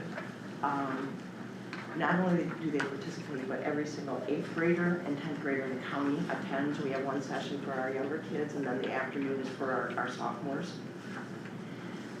Some cool things about this, so you've got, 1,600 kids coming in the course of that day. But what they're coming in with is a lot of folks from the school. So you've got administrators, you've got the superintendent, you've got board members, counselors, parents, lots and lots of people. And we're starting to notice the ripple effect of that kind of community engagement and what that's looking like, and the partnerships that are coming out of that with our participants and across school districts, et cetera, et cetera. Our event is very, very hands-on. We tell people it is not a sit and get. We want them drawing the kids in. We want them doing stuff. And probably the really important part is, for our kids, it is not a sit and get either, from the standpoint that we have all sorts of pre-activities going on at the local school districts. This is a systemic piece. It's a piece to a bigger puzzle. So there's stuff going on for those kids earlier in the school, that whole school year, outside of those 2 years. So that's probably our biggest point of pride, is that what sets us apart from, okay, now you're gonna hear my bias, I'm a diehard educator and I believe in our youth.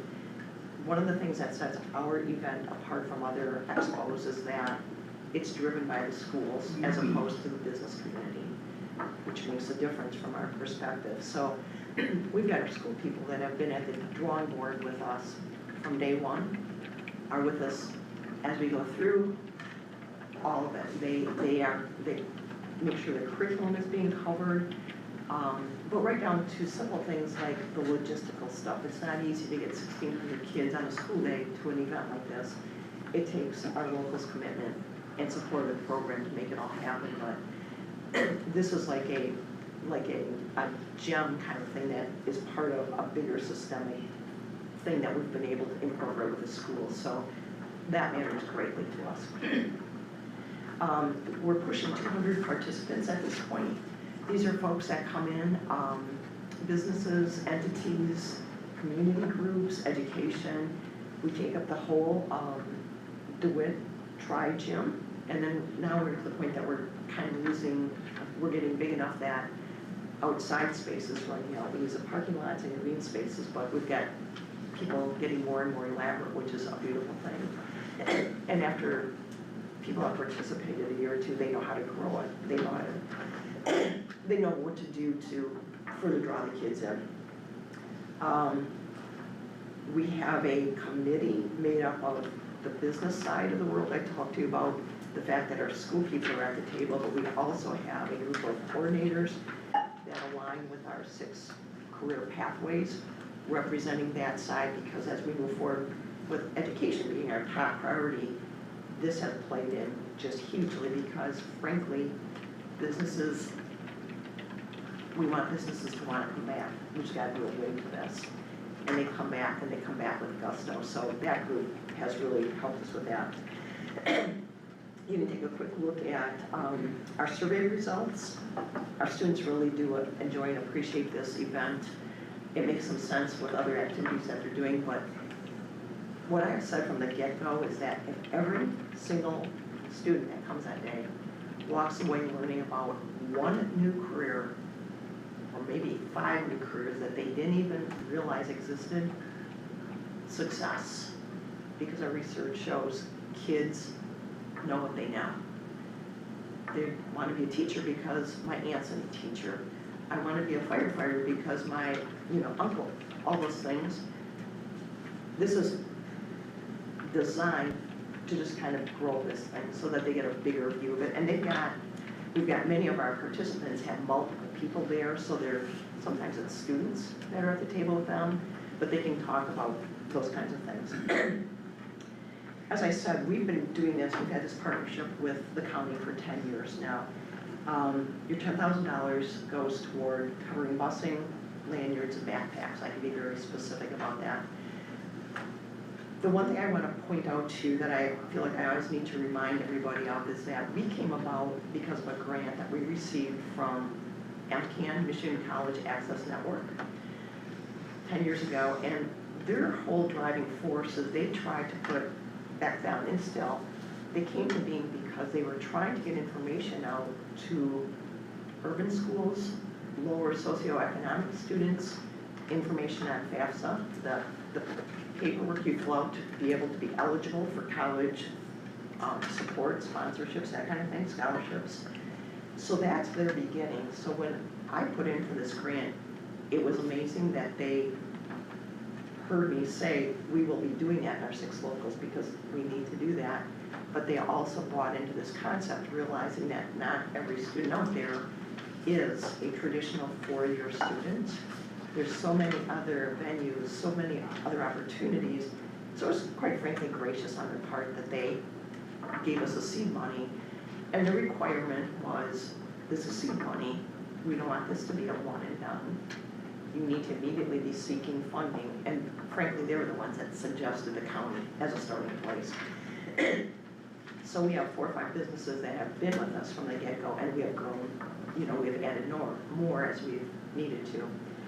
But I want you to understand that part of it because it's so crucial for us to be able to show that we've got buy-in, that people believe in this. And as a county, I've always hoped and dreamed that you would have the support and belief because of what it's doing for your schools. And we know the draw that schools are when anybody's new is coming into the county, whether a family or a business or whatever. So there's my plea. I'm hoping you'll continue to support. We're a frugal organization. To this day, Clinton County, Riesa, nor our 6 locals pay anything for this event, and that was important to us. That was important. So, you folks, veterans, what can I? A question.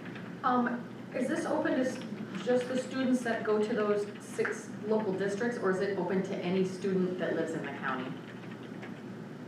Meaning, there's children who are homeschooled, there's kids who go to private schools, and there's my children live in Clinton County, County, we're taxpayers in Clinton County, but they go to Langsberg, you know, for those kids who aren't, is it open to? The first part of your question is homeschool, private school, those are Clinton County students, yes, they're involved also. You just touched on something that has been a point of concern in the past. We follow the school boundaries, and so we stick with our 6 locals. So you could conceivably be paying into the county, but your kids are going to another county. Hard truth, I can't play with that. The school boundaries don't exactly line up also with the county boundaries. Our boundaries are a little easy, so that question has come up in the past. You have constituents that conceivably, not a ton, but conceivably are part of another county. But that also goes the other way too. I always point that out, but we've committed to our 6 to our Clinton County. Okay. And we've actually had school districts even further away want to come in, and now we're at that point where we just can't accommodate. And we committed to our superintendents that this was going to be a Clinton County event. Mr. Chair, I got to know Pat 10 years ago because I had asked our then administrator, Brian Wood, to inquire of the Intermediate School District how the county could participate. Mine is not an emotional response. Mine is the students find a job here, they'll live here, they'll pay us taxes. It's that simple. We also support, and I'm highly supportive of this, and I always have been. And I have no excuse because it's in my town, so I can walk from my condo over to the high school almost to see it. We also support what's the other one with, It's the regional. What is it called? I can't remember. I Tri-County regional. In reference to Nicole's question, that encompasses multi-school districts in 3 counties. This is Capital Michigan Works, which you remember. And we also give them $10,000 because if those students, they cover 2 grades, the other one covers the other grades, if I recall correctly. So the whole 4-year spectrum of high schoolers are being introduced to employers in the region. And so say there's a young person who decides that, gee, I kind of like to stay in Clinton County. Well, they're introduced to many businesses here.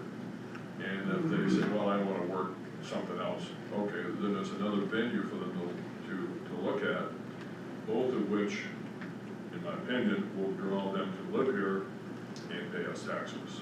That's the reason. It's not just a feel-good program, it actually has value in terms of our tax revenue at some point in the future. So I've always been supportive. In fact, I met 10 years ago, I think. She knows my wife, a retired school teacher as well. But so I know I'm the old guy here. He said, what does he know? Longtown is a great program. It's worked successfully. And it's good for us to continue to support it. So. can I dovetail one comment? When I said we're counting for students for our 6 local school districts, in terms of participation with businesses, we're drawing also from the Mid-Michigan region also because we've had people come, we don't limit how far those folks come from. That's kind of out of our, and it's only good for our kids, but yeah. Sorry. It would be really great to allow any Clinton County child who, you know, lives in Clinton County to attend regardless of school district, if that's something that the BISA would consider in the future. That's just, you know, that would be.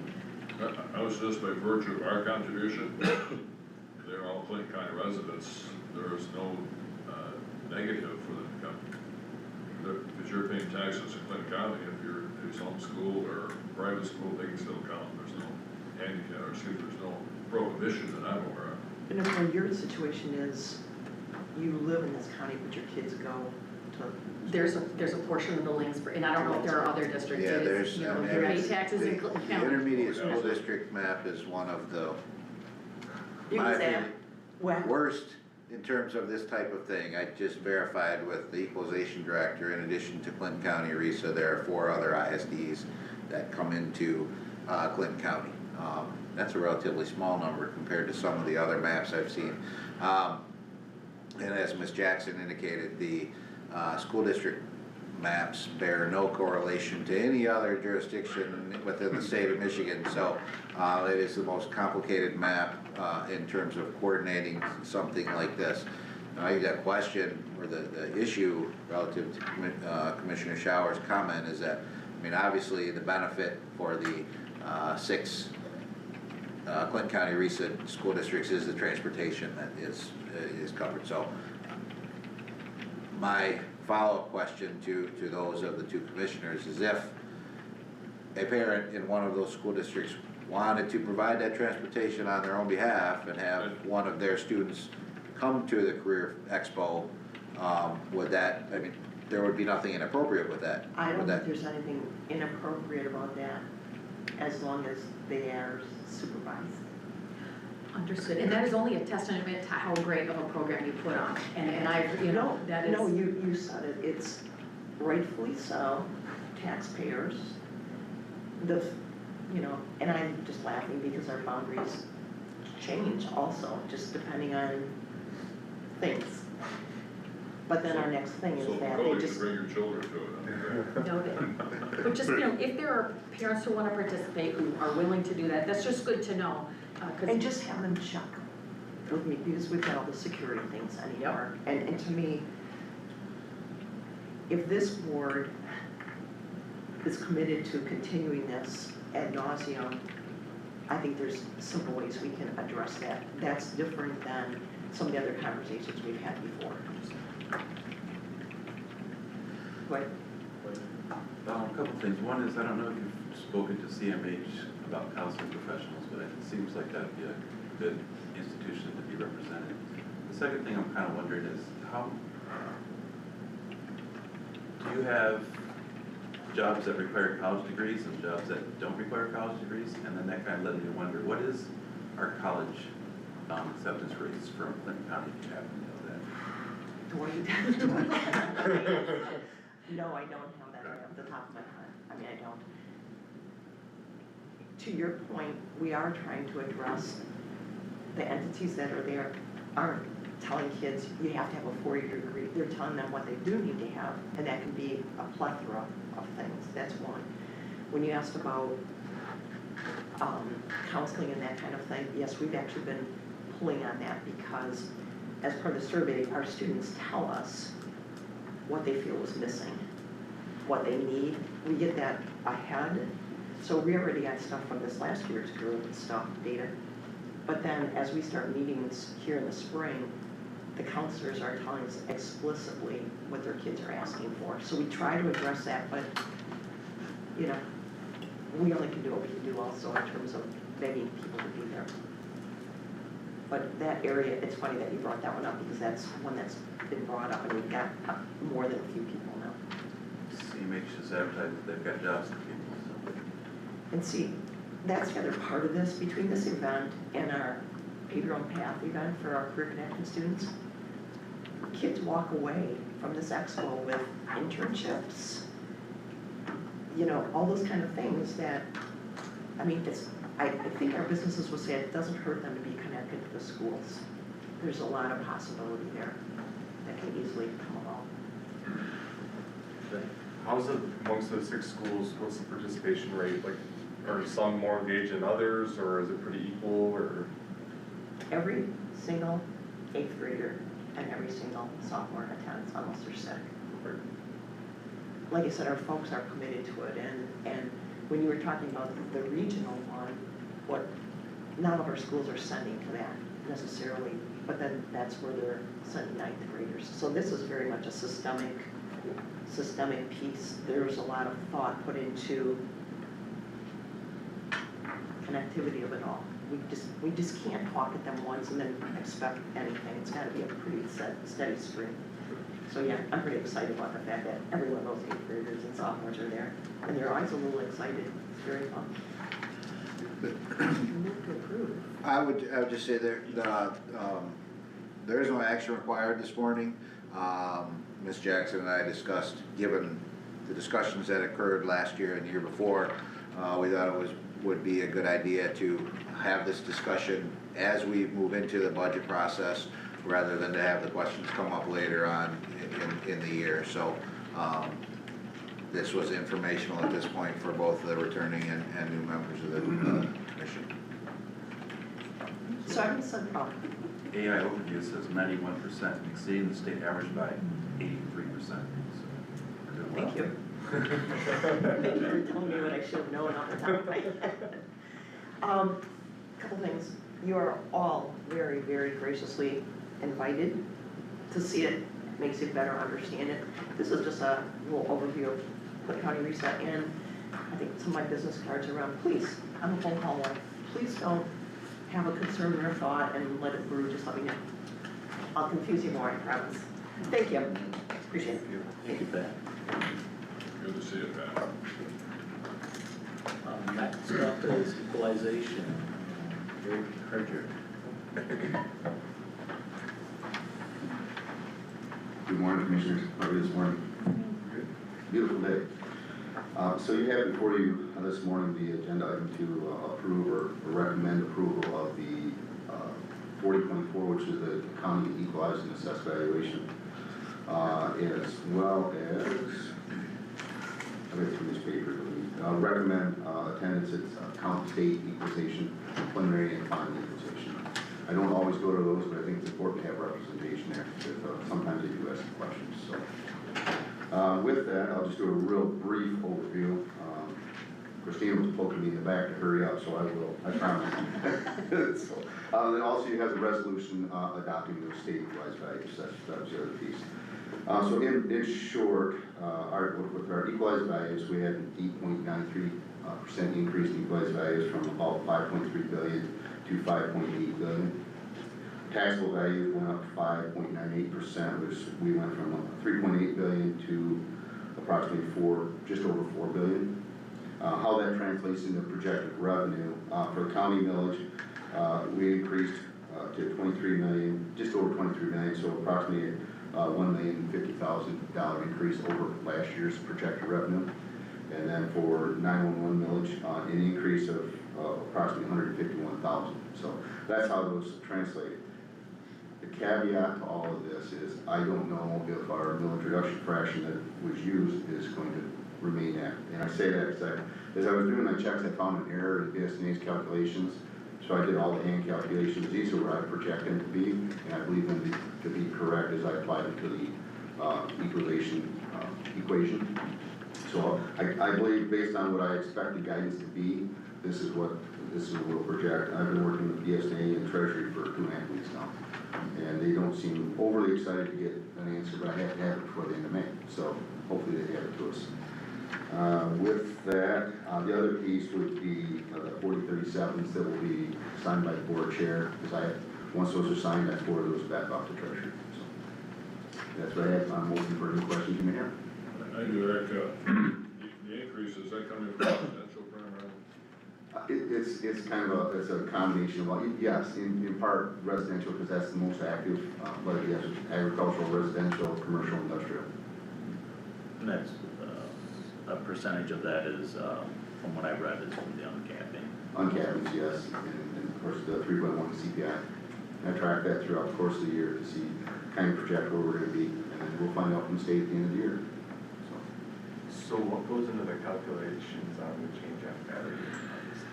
The change in value, so what I don't have with me, what it does is it's an equation from the prior year's taxable value, your losses, minus your losses, divided by your current year taxable value minus additions, and then that gives you the two values, you divide them, it gives you a multiplier against your millage reduction, your millage rate. So for instance, last year we were at 5.6 something, 76 something. This year I'm projecting 5.75 something. So if for some reason the state says we're going to project, we want you to do it a different way, it may raise that, but what that would do is affect your projected revenue downward. So this is kind of your best case scenario, right? And that's the Headley rollback? Yes, it is. As well as proposal A of 1994. Yes. For those of you who love numbers. Right. You know what I heard him saying was wah, wah, wah. I heard the same thing. Any other questions? All right, do I? I move to approve the resolution. Second. Any discussion? All those in favor indicate by saying aye. Aye. Those opposed, motion carried. Thank you. And again, if you have any questions, please feel free to stop in our office. Happy to sit down and go through how we derive the numbers, and I guarantee I'll bore you with that as well. But I will be back before you at the end of May for taxable values. And by the way, he does produce, rephrase that, administration produces those two reports that some people are fond to show us that we're crooked or something. That is for the whole county by district and, by who's paying us the most and who's paying us the least. That comes out in June or July. Sometime in May, we'll have that. Yeah. The equalization report. Yes. And we're actively working on it now. Mr. Chair, I apologize, I have to be at 11 o'clock appointment, so I'll miss all of you until next Tuesday. Oh, okay. Vote away, vote. Do we wanna take, I know it's been an hour, would we like to take a short 5-minute break, or? No, I'll just make it, if, I'll continue, but if anybody needs a break. Let's let Christine go, she's been waiting very patiently. All right. Oh, I'm on the next agenda too, so Oh. right back to Well, sit down. There. I don't care where. Good morning. Betty? Penny, do you need a break? I'm good. Thank you. So good morning. I do apologize for having 4 agenda items today, but I haven't been here in a couple of months, so. The first agenda item is the user agreement for hardware and software for the fire department. So this project actually started in 2023. And what it included is updating all the hardware in the police cars first, their mobile computers, and then in early 2024, we updated all the software because we decided not to replace the public safety suite. And so we updated all of our cars at that time, and then we updated and added equipment to Clinton area ambulance services so we could track down. So this is the end of this project, and Cindy will be thrilled to get this off the capital improvement project list. So what this agreement is for all the fire departments to sign, because we do retain ownership of every hardware and software that 911 purchases. So the agreement that you're looking at is a different but same version of the agreement we started several years ago with the radio project, the in-car computer. So anytime Central Dispatch purchases equipment that will enhance its ability to deliver 911 calls, it does remain ownership of any equipment we put in our public safety agencies. And that's what this agreement will do. It also holds that agency that they have to take care of their equipment. They have to allow us in there to update them if we need to. It helps us protect the 911 infrastructure network. So that's what this agreement is for. We want to finish this project out and have the fire departments come on board, and it's been a long time coming, long time. Any questions? I'm glad to hear that this is happening. This is really great. Yeah. We have invited Clinton area already has a full suite of hardware, and we have invited Mercy to this project also. Any other questions? No? You're gonna handle this. Yeah, we're just gonna move forward, carry on to B. I'll need a motion for you to approve the lease agreement. Motion to approve the lease agreement. I'll second. All, any discussion? All those in favor indicate by saying aye. Aye. Those opposed, motion carried. Thank you. So the second project is Fire Priority Dispatch System Protocol. So if you're familiar with 911 at all, we do what is called Emergency Medical Dispatch, which is a pre-arrival protocol that the dispatchers are trained on. So if you were to call in for a medical, there are a series of questions that determine our priority level. If any pre-arrival of our first responders care is needed, this is where you'll see us doing the CPR and items like that. So what this protocol is for fire. So there is a standardized system out there that's very similar through the same company that interfaces with our computer-aided dispatch system that helps the dispatcher every time, ask the same questions in the same order, and it will take them to the appropriate dispatch for the fire departments. What we have found with our medicals is it's easier to train. Our incoming new employees respond very well to this style of dispatching and set of protocols, and we are able to put them in a seat as a, where they can help us meet our minimum staffing. So our goal is to standardize the training. It will help your ISO ratings if you are familiar with that, your home insurance, for the fire departments. But this is a good program. There are a few counties in the state using it. We did go and visit one of those counties, they like it. And so I want to move forward with interfacing this into our CAD system and have it done. It won't be done and active probably till the end of the year because we do have some backbuilding to do. But if we start now, we should be ready to go in about 6-7 months. Any questions? It's been easy, I'm glad I waited on that break. All right, I need a motion to approve the purchase implementation of the fire priority dispatch system protocol software with a total projected cost not to exceed $200,000. I'll make a motion. Second. Any discussion? All those in favor indicate by saying aye. Aye. Those opposed? Motion carries. Okay, project number 3. So it seems like we're doing a lot of projects. We've already completed our first quarter projects. When we can get on the boards and get these contracts signed and equipment ordered, it takes a while. Our phone system was approved last July. We just got that implemented in March. So that's why you're seeing all these projects come today.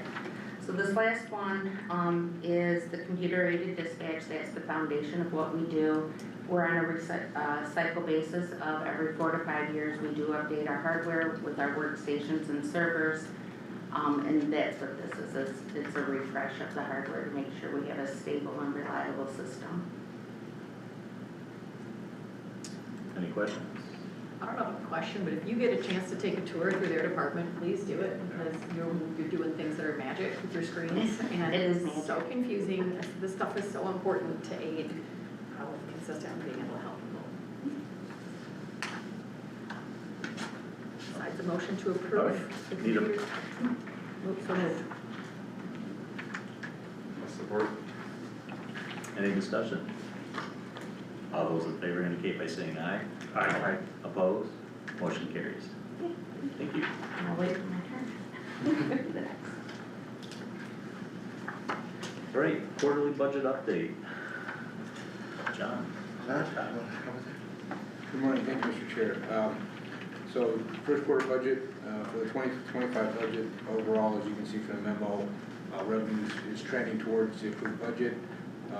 And as reported by equalization by Mr. Harger, tax value has been established at a 5.98% increase. 3.1% is the annual increase, as well as the 2.88 due to primary uncapping, new construction, and formerly exempt properties returning to the tax roll. It's slightly higher increase than what was projected at 5.5.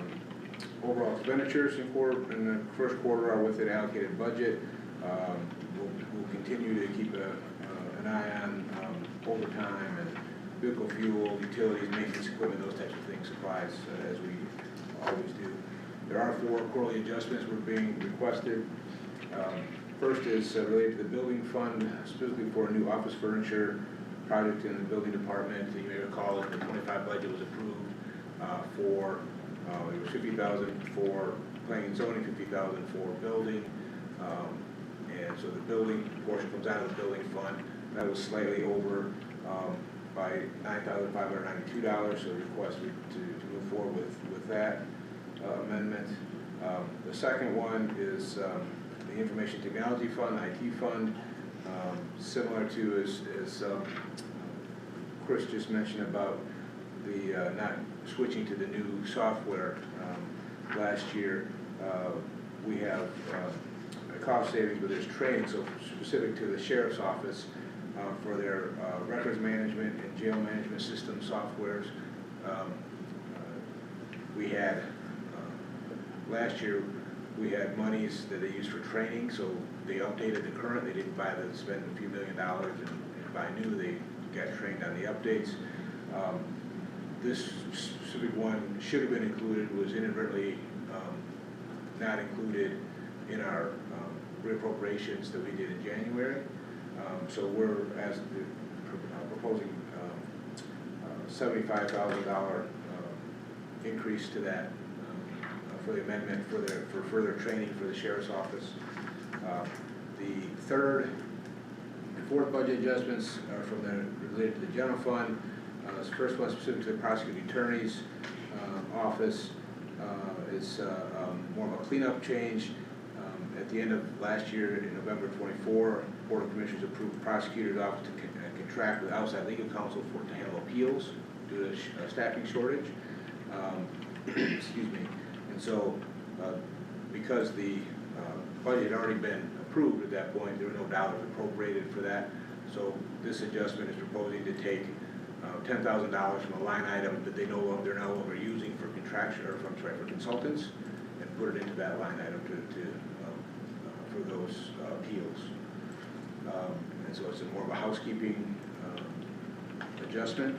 The second one is, the fourth one is second general fund, but the fourth overall budget adjustment is for the animal control department. The animal control department purchased a new scale with a donation that was received, a $1,000 donation. So this is to account for that donation and that expenditure. Those are the four first quarter adjustments being proposed. We'll do our best to respond to any questions. Any questions? Are there questions just on those updates or the quarterly budget update? I have a question. I just have a couple on that. Yes. Okay. I'm sorry, I didn't hear, where is this office equipment and furniture? Building department? For the building department? Building department, so there was a project, so we used to be a community development department under one umbrella. Now they're still in the same office suite, but there's two separate departments. There are obviously the building fund is funded by the building fund, planning and zoning by the general fund. They have a project that was approved in the 25 budget to do these improvements for office furniture and such. And so the amount for the building side was 900 and change more than the 50,000. Yeah, there was $100,000 budgeted for the project. 50,000 of it was budgeted in the building fund, and 50 was budgeted in the public improvement fund. When we received the breakdown, the allocation of where those replacements, etc., were assigned, was more of it was attributable to the building fund, totaling 59,000, where, and I'm gonna round, was only approximately 41,000 was in the public improvement fund. So the need for that increase is to increase the enterprise fund for the building department for their share of that combined project. And because it was in two different funds and funding sources, there wasn't a corresponding line item reduction to move it to, or to be able to. The project wasn't over in total, but the assignment of the funding sources was different than we anticipated. All right, I get it. One more question. And then, Sorry. and then on the IT fund, that 75,000 was being used for training? Yes. It's training on the software? Yes, as Mr. Campbell and Ms. Collum alluded to, there was a planned or potential investment in a new records management system covering all of the public safety. That was determined after a lengthy process that there were, the user group decided to update and maintain the current software, but obviously there were improvements to that. So we had, I think it was approximately, we were estimating $2 million for a transfer of those systems, and we did not have to incur that cost. However, with the improvements to the existing software, as well as I think some additional applications that the sheriff's office previously was not utilizing, there was, I believe it was $155,000 approved for training during 2024. They didn't fully expend, they spent, I think it was approximately 60,000 they expended, so therefore the remainder lapsed, and as Mr. Campbell mentioned, we did not notice that and inadvertently did not seek approval to reappropriate the continuation to finalize Those it. lapsed funds? Yes. Okay, Yes. gotcha. Yeah. Alright, perfect, thank you. Go on. Do we leverage My Deal when we're doing stuff like office furniture? Is that, To the greatest extent possible. We actually, My Deal as well as, the purchasing policy provides for any other multi-jurisdictional, cooperative purchasing agreement. Oakland County has a very, robust program that they offer, the pricing through their program, as well as My Deal. And we also are also participate in other multi-state, procurement arrangements, so. that means we don't have to do an RFP? That's our That's first priority is to find a, and I can't remember the specific wording in the purchasing policy, but as long as there is a, cooperative purchasing agreement with other, governmental entities, you're exactly right, we do not need to do an RFP or. Saves a lot of work. Yes. And you get a good price, okay. Yes. Any other questions?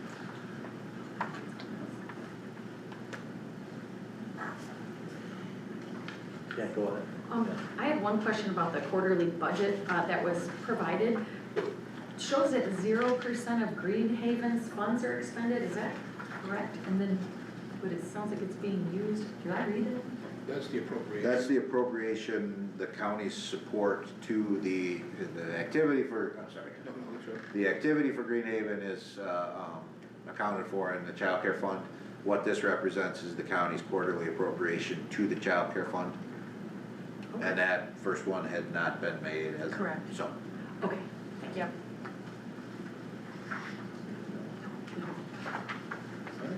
Thank you, John, for your time. Were you finished? Okay. Okay, next up is a planning update. You could, motion to Approve the, quarterly amendment. Oh, I'm sorry, yes. So I will need a motion to approve the quarterly amendment. I'm not gonna read out the amounts, but we all those that move second. Anybody second? Second. Any discussion? All those in favor indicate by saying aye. Aye. Those opposed? Motion carries. Hi, Kristen. Hi. So on October 10th, the planning commission recommended approval for 2 rezonings. The first rezoning was April 10th, right? April 10th. I was in March this morning. Okay. I apologize, April 10th. So the first rezoning is in Westphalia Township, and that was for rezoning 2.65 acres from general agricultural district A2 to the rural residential district, low density of RR. The vote was 7-0, all in favor, none opposed. So what the applicant intends to do is split off the 2.65 acres from his property to sell to the current renter. The second rezoning was in Riley Township. That passed with a vote of 7-0, all in favor, none opposed. The township supervisor spoke at the public hearing, and there were no objections to the proposed rezoning from the township. The proposed rezoning is for 1.9 acre parcel from the general agricultural district A2 to the rural residential district, low density RR. That parcel, there was a house that burned down on the corner, and they're actually combining 2 parcels to create that 1.91 acres to build a brand new house, and they're looking at tying into the well on the house that was burned down. Any questions? Any questions? Any questions? Those will be on the board agenda for Tuesday for your final approval. All right, next up is the opens meeting and event calendar. Are there any adjustments or amendments? Yeah, I would just note that we did include the requested infrastructure committee meeting for the morning of May 20th. And as indicated on the draft calendar, the monthly Ways and Means and HR committee meetings are a week earlier, proposed to be a week earlier on May 15th, as Todd and I are scheduled to be at training the following week. So that is the only change that is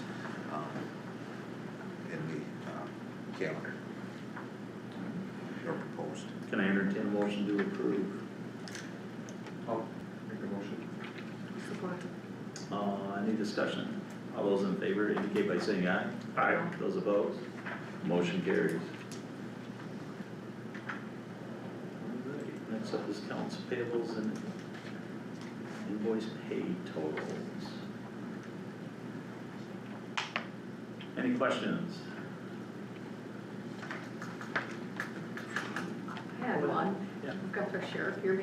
There was $160,000 that went out for the sheriff's office. Just didn't know what that was for. It was in the detailed budget memo.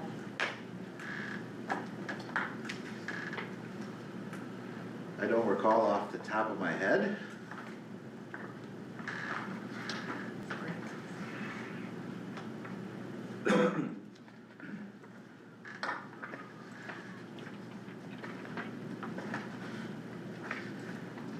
Use it. For the report. Huh? No, I have the report. I can look at those real quick. Sheriff's sale redemption. Oh, it's the sheriff's sale redemption.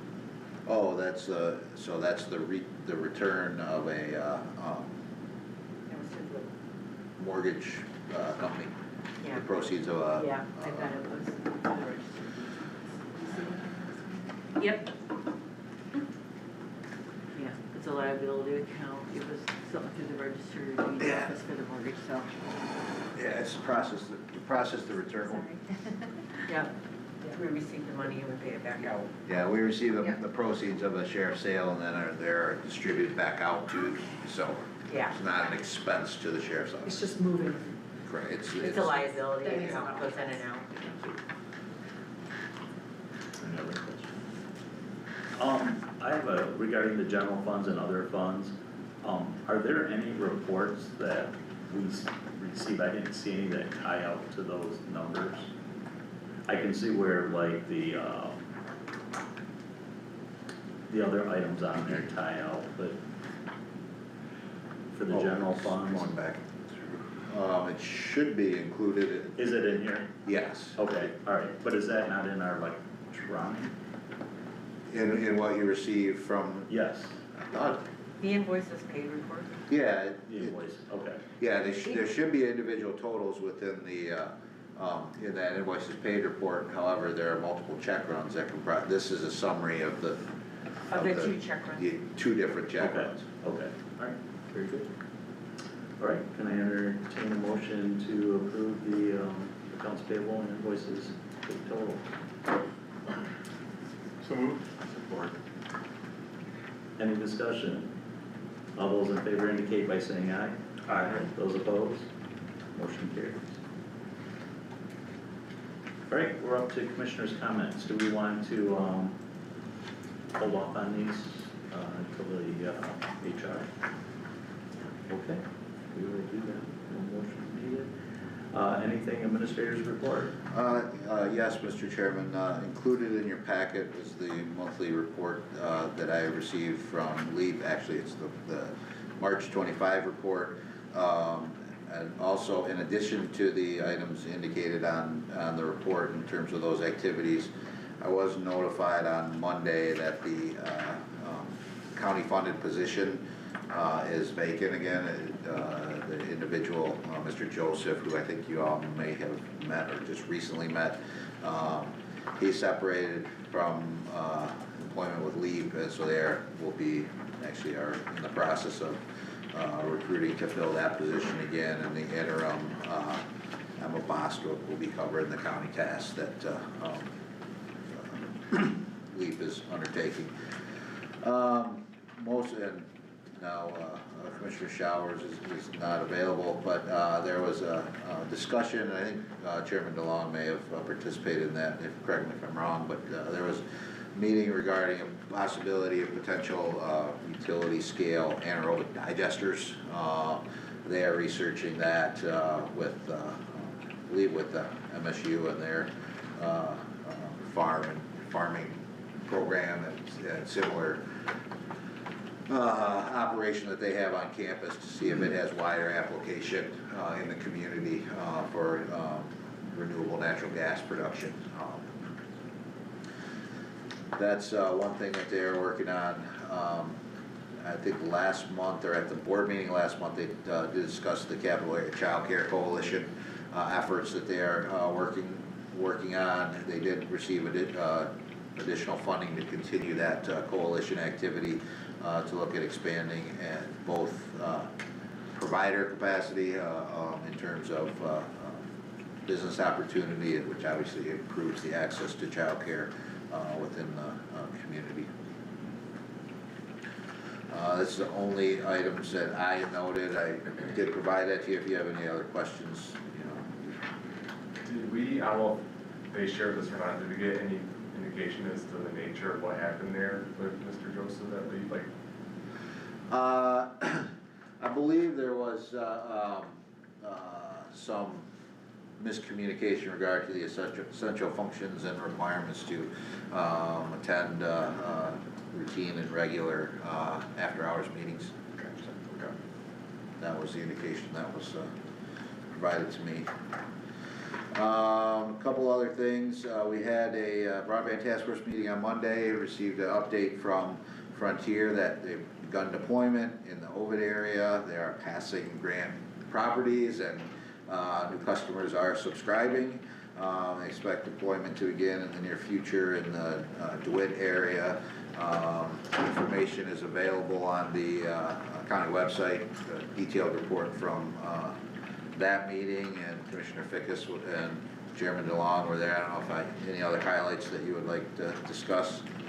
I would just say that I went on a project shadowing tour with Guidehouse, and we knocked on doors of people who had had the service pass by their house, and one resident said, "I never thought you'd do it. You promised us broadband in 2020, and you actually came through, and I have it at my house." And how often we get to hear something like that, it was so nice to hear. It's nice to deliver service with grant funds. Do we have on our county website the ability, if someone's like near the route but isn't being added, is that link to request to be added to that on our county site right now? There's information on the website that links directly to Frontier for them to put in a request. Now, if they are in close geographic proximity, they more than likely will be planned to expand anyways. But yes, it's on the broadband task force page of the website. Okay. And if those people have neighbors nearby, it helps to have numbers. Just a brief update. I'm sure you are all aware that the county, there were two lawsuits recently filed against the county stemming from separate incarcerations in 2023 and 2024. I've coordinated with MMRMA. Defense counsel has been assigned. Mr. Ferrand, who has represented the county in previous matters. Just a reminder, the county's self-insured retention for liability is $100,000 per occurrence. The remainder is through MMRMA's layers of liability coverage. As the member representative, I'll receive regular updates from Defense Counsel, and we'll coordinate with him regarding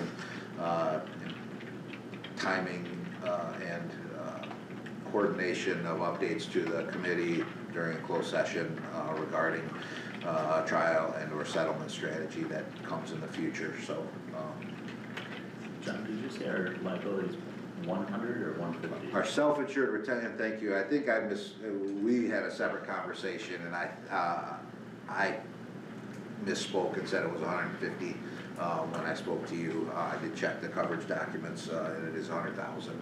Oh, better. Per occurrence? Per occurrence, yes. And the last item, I did include a communication from the sheriff's office, under the county's, budget resolution, in coordination, for routine replacement of budgeted vehicles, with the approval of the board chair, I have the approval to place those orders as long as they're budgeted.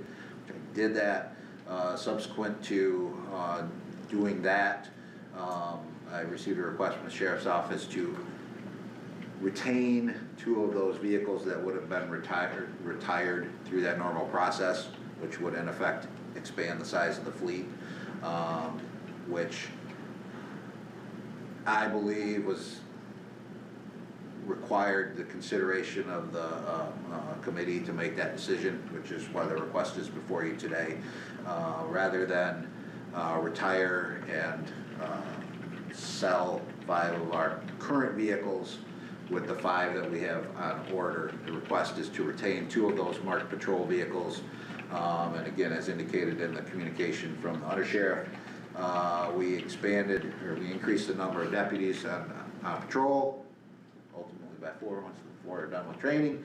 So as a result of that, we need additional vehicles.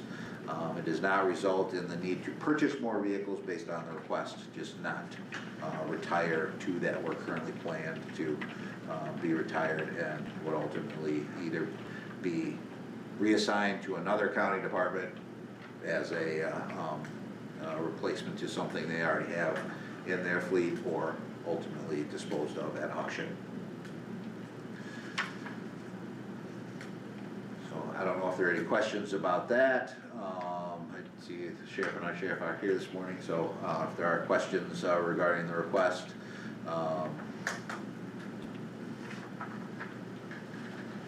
Any questions? What is the value of these used police cars? Well, obviously it depends on the age, just like when we're buying a used car, or you're buying a used car, it depends on the mileage and the condition. We do utilize the state's online auction system to dispose of vehicles, which actually has resulted in better resale than trying to sell them independently. But it's gonna vary on the condition of the vehicle individually. Do we strip the technology, or does that get Yes. replaced as well? No, obviously strip all the technology, and the external identifiers, the lights and sirens, the crash bars and all of that, but yes, that's all removed. I'm sorry. So is this the same as the dispatch equipment? Is that the 20,000 that this is? Well, that piece, would, yes, that's the stuff. I'm just confused, okay. Expanding on Commissioner Washington's question. Typically, yes, all of this equipment is removed and put into service into the replacement vehicle. Now, we can't always do that with light bars and all that stuff because change from year to year. But the computer equipment, the modem, and the radio, we will be too short because we won't be disposing of 5 and to be able to remove those from the retired vehicles into the new vehicles as was originally anticipated. Did I say that right, all you guys? The original lease agreement is the purchase they signed for, that amount of equipment. If the agency wants to add more units, the agency is then financially required to purchase additional units. And that's what this is? Yeah, that's Yes. what. Thank you. I knew that's where she was Yes. going. I have a quick question. So do you have just enough vehicles for your road patrol, or do you have extra ones? Because I imagine sometimes there's an accident, so I didn't know if we like had an old one that we just kept on in case one of the newer vehicles are, put in the shop, and then we'd still have a vehicle for. So essentially what happens is our vehicles are on a rotation, because we don't want them to be driven 24/7. It's just not good for them. So essentially what we do is there's one vehicle that's shared by 2 deputies. So that vehicle's not driven every single day. It might be driven on one day shift this day and a night shift next. Those two deputies will share a vehicle. So with the addition of 4 new road patrol personnel, it would be nice to have 2 extra vehicles for those 4 to share. And again, like the administrator said, it's not a purchase of vehicles, it's a retaining of 2 versus the 5 we're gonna get rid of. And I have a breakdown of the mileage. Literally, due to COVID and the way things were being built, we got all of our cars last year, because they were held off for so long with the buildups of them.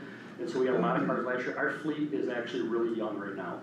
And if we get rid of 2 cars, the next 2 that we get rid of have 40,000 miles on it. That's pretty low. We'd like to keep those around for us to use for the new road patrol personnel. They're still good quality vehicles for them to drive. Some of the vehicles that we do keep for training purposes and things like that for people that aren't working on in a patrol car that day, that may drive it to training or for a detective, those are retired vehicles that have 120,000 miles on them. So they kind of get cycled out. We're just asking to keep the 2 that have low mileage. The other thing, to answer your question, John, I think, is there are vehicles that are not always in service, you know, due to need for repairs, maintenance, oil change, and more frequently, to have to be called into service if there's a car deer accident. Which is, those are fairly routine, so there are vehicles that are available, so we don't run short. Yeah. And that sounds like, I know like, when I was on the transit board, like you like go forever without getting new vehicles, all of a sudden you just get like a big stack of brand new ones, they don't really space them out, so. That's correct. We just take it when we can get them. Yeah. And we're still experiencing, that's a little bit, it's relieved, but that was definitely the case with COVID and those interruptions and disruptions that we saw in terms of the production and the supply chains, excuse me. And I assume you have the room to accommodate the 2 vehicles to store them, or you have a parking lot there? We have a good sized parking lot, unfortunately. We're not gonna have to expand the parking lot. No, Okay. we don't have enough we have the lean-to to park them under. That's not big enough, but we're not gonna ask for that. We're okay. We can get by. All right, we're gonna need a motion here. I would. Yeah, I would, so I need a motion to approve authorizing funding up to $20,000 for the purchase of the necessary equipment for 1 additional vehicle? Be 2. 2, Well, I'm sorry, the equipment for 1 additional, yes. but keeping the 2 cars, yes. Yes, You're right. and keeping the 2 cars, yes. So moved. A second. Okay, any discussion? All those in favor? Do we have any motorcycles? No. Will you approve us one? I'm sorry? Will you approve us one? No. We don't have one. No, that's not gonna happen. I have no interest in that. I don't want somebody getting killed. It's We see very- too many motorcycle crashes. Yeah. It's not good. Yeah, I know this where it's going, Dwight, now you're gonna ask them bicycles, right? Yeah. I wanted to, but I know that we're on a time schedule, so. Yes, any other questions? All those in favor indicate by saying aye. Aye. Those opposed, motion carries. Thank you to the board, we appreciate the support. Thank you. Appreciate it. That's all I have, Mr. Chairman. All right, entertain a motion Motion to adjourn. to adjourn. So moved. Do you need Good. 5 minutes or 10 minutes to start the next one? I can get done, I need to get done in. 5? Yeah, thank you. Got it all.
We are live. Call this meeting to order. Before we get carried away, Yes, sir. that infrastructure meeting, I'd like the entire staff, or the entire board to attend. Oh, yeah, that was my expectation, I'm Okay. sorry. There was a couple questions, so, sorry. I just had to say it before I forgot. Call the HR meeting to order at 11:16. Do we have any additions to the agenda? I do not, ma'am. Anyone else? Okay, Make a motion to approve the agenda? do we have support? Second. All right, all in favor? Aye. Aye. Next, limited public comment. Anyone from the public? All right. Moving to the resolution for Police Week and Correctional Officers Week in May. Anybody have any questions on that? These are obviously routine resolutions that the board has authorized in the past. Do we need separate motions for that, or not? No. I'll make a motion for both. Okay, with support? Support. All in favor? Aye. Thank you to the police officers and correctional officers who serve. We've got central dispatch request, Ms. Cullen? Hello again. Hello again. Hello. So, if you've been following the trends in 911, we have been extremely short-staffed for a couple of years. Last year, about this time, I was at 50% trained staff, and it takes a very long time to train a dispatcher to do what they do. So, I'm proud and happy to announce we are 10 of our 11 FTEs filled. Of the 10, only 2 are in training and scheduled to be off training soon. So I'm breathing and sleeping a little better because we are fully staffed, and a huge kudos to my staff for their training, and there's not been one shift where we've had to go below minimum staffing, so they've done a great job. And last year in January and August, I had 2 senior dispatchers retire, losing about 50 years of combined service. And now in January, this is why you don't hire people all together, is because now I have another one with 20 plus years that has sent in her intent to retire. And she's a supervisor. So this ask is to start that process, start the recruitment, hiring, and training of a new lead telecommunicator. If the best candidate happens to be from internal, also to replace that position. And I'm asking to start this sooner than later because if they have no experience at all, it's an easy 8-month process just to get them ready to go. So on their own. So that's what my ask is for. Did you get something? Given the position, it's a reasonable request. Yes, it as Ms. Collum indicated, it's training intensive, both for the lead, for the supervisor that we're seeking to, fill initially, and then even more so on the training for the dispatcher. Easily, I don't remember what you said, but easily a 6 to 9 month process for training. What are the responsibilities that the lead has that are above and beyond what everyone else does? So all of my leads are required to train. That's a big one. They do a lot of first-hand training. They are responsible for the day-to-day operations while on shift. We give them additional training for troubleshooting the telephones, radios, whatever may break, the big ones. They have to know what to do immediately. We're not here 24/7. And so if that phone goes down or those radios go down, they need to know how to get to our backups quickly. And so we do all that training with them. Quality assurance, we look at that for the leads to do that, but primarily, especially with 60% of our staff being less than 2 years experience, we have to have them on the floor in that oversight position. They're trained well, but there's nothing like years in experience. is the best trainer, quite honestly. We give them the best skills and then experience, that's the big one.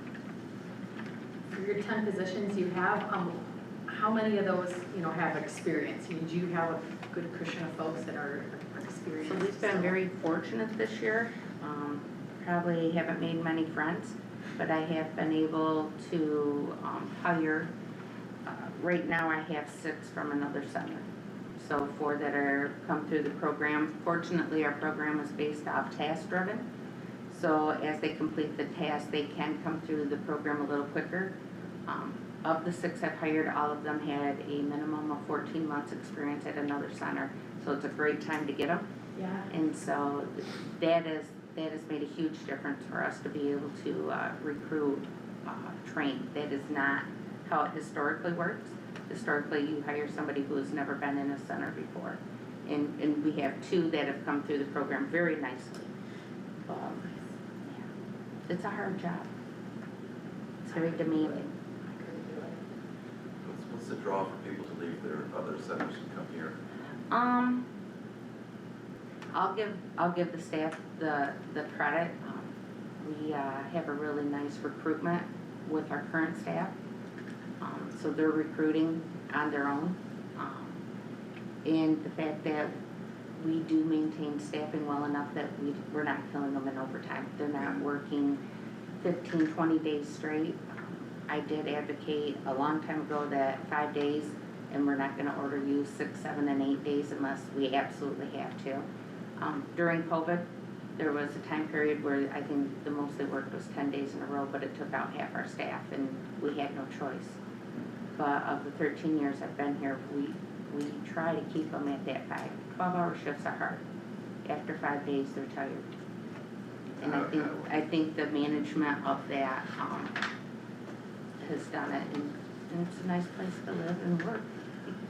I would agree, those are 2, and then work culture, and then obviously the lack of the mandated and required overtime that is typical in other organizations. I think those are the 2 primary factors. They work very well together as a team to care for each other. So we have good staff. They're doing very well together. To entertain a motion? So moved. I'll second. All in favor? Aye. Thank you. Next is the planning, temporary contractual planning services.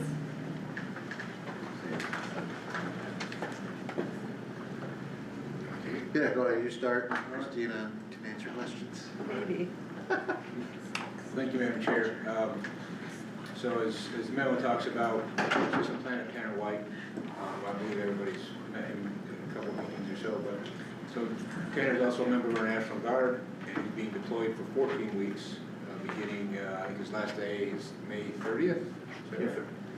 So 14 weeks, so talking with Christina, administration, concern of with him being gone, right, we don't want the day-to-day work to fall behind. And so we went out, contacted several planning type consultants to see if they would provide a temporary type contract. So we actually received a couple. This was OHM Advisors, the one we're proposing, was the one that best fit the needs. So this would be, they would come in, this is for a 15-week, so the idea would be the person would come in Tanner's last week to get up to date and make sure they know what's going on. And then the next 14 weeks would be there. As it talks about, it's an hourly basis. We'd only be billed on hours worked. There would be between 1 to 2 days on site, if you will. Now, that could be in the office, that could be out doing on site at a property that needs to be inspected or for zoning, whatever it may be. They also included in this is they also have some oversight that's already figured into the hourly rate that they're proposing for a senior planner to assist this. Again, it's assistant planner, so be equivalent to Tanner's position as the assistant far as requirements on their end and would match what Tanner's job description is. So, they proposed not to exceed $50,200 for this service, temporary service. Just a note as well, that's included in the memo,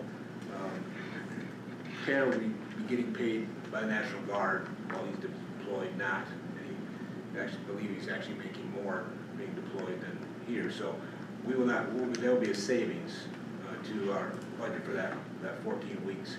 So that would offset, so the net out of that not to exceed 50,200 would actually be 30,652. So, if there's any questions, or if Christina, if there's anything I missed that you think needs to be mentioned, we think this would be, I mean, I think the department's going in the right direction. We've got, as you all know, we've got a brand new team down there, and we're hitting a stride. We hopefully want to keep that stride, that rhythm if we can. So happy to respond to any questions.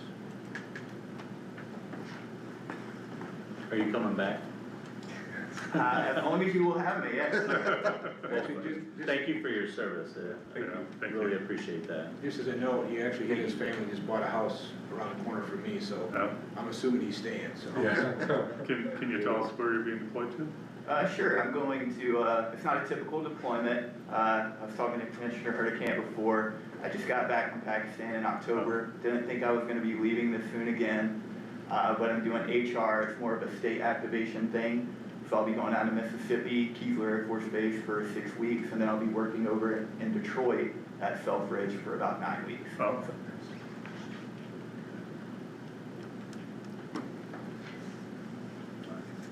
Just have one more question. Does your workload, I mean, you can't anticipate what kind of workload's gonna come in at that point. It's just completely, yes. Correct, and with the timing of it, sometimes there are, although we haven't really had it, slower times in the planning and zoning and building areas, but not in this time of year, so we would. Seasonally speaking, it is Yeah. more of a active time. Yeah. We've seen an increase within the last 2 weeks of people coming in and asking questions and getting applications. So. There was a time, if you recall, during that transition where Christina she was a one-person show. And things were very difficult. I mean, now we do have a total of 3, right? We have Danelle, who's our planning and zoning clerical support, and then she's a huge asset as well. But we don't want to get back to that if we can help it. So you guys will do whatever workload you can handle in the office, and whatever's too much will go to this. Yes. Any other questions? Anyone entertain a motion? I'll make the motion. I'll second. All in favor? Aye. Thank you. Thank you for your support. Yep. Thanks for your service. Be careful.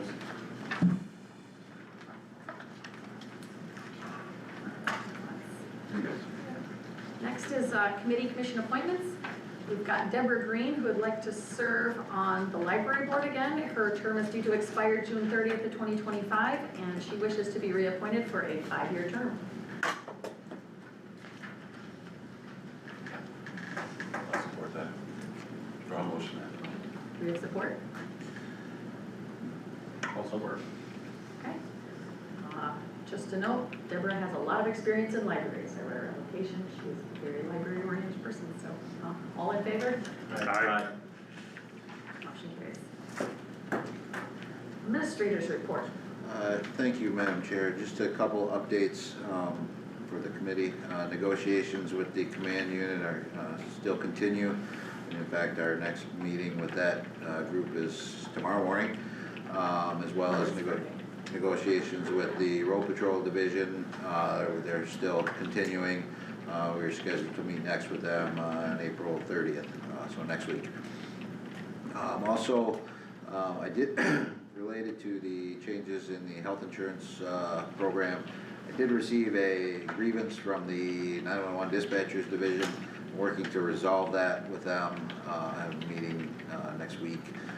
If it's not resolved, the next step would be at the HR committee meeting next month, but that will be resolved prior to that. And then also on Monday, we were notified of a charge of discrimination filed by a former employee, the Equal Opportunity Commission, against the Sheriff's Office, which we are beginning to investigate and respond to the EEO. So I do not have very much information on that. That just happened the first part of this week, so. That's all I have, by way of update. So that's a complaint only with us or through like a lawsuit or? No, it was filed to the State Equal Opportunity Commission.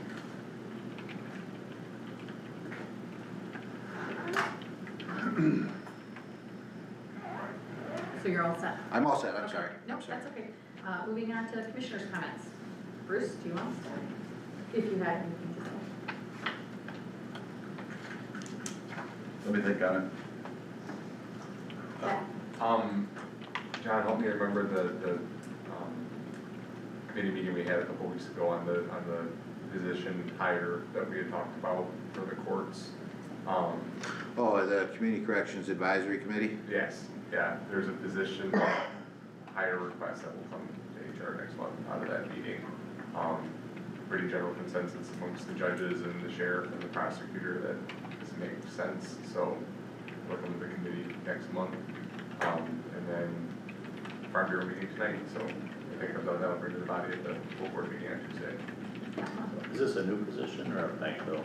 You know, It would be a new position. They're looking to expand the pretrial services division, and there's currently it's a single person department there looking to add capacity. Just as long as you mentioned it, I did meet with the employee as well as the Judge Barkman on Monday to give them some guidance and help prepare for that discussion next month, so. Like I said, of the folks that were, sheriff, prosecutor, everybody felt there's a general consensus that this made sense of the folks that were there, so. Is that for the district court? But currently she covers, I'm drawing a blank on her name, I apologize.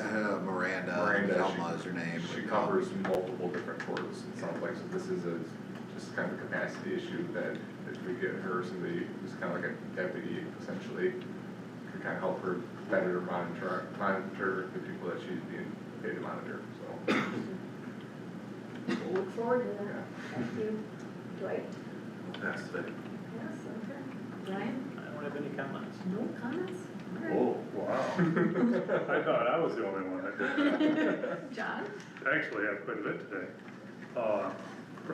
Probably a lot of you have gotten emails about the Kristana Mobile Home Park, and it's quite a problem, it appears. I did talk with the DeWitt Township administrator, and she gave me a lot of information about what was going on. But some of the biggest things is that the owner of the park has shut off the water on April 2nd, after giving them about a week's notice.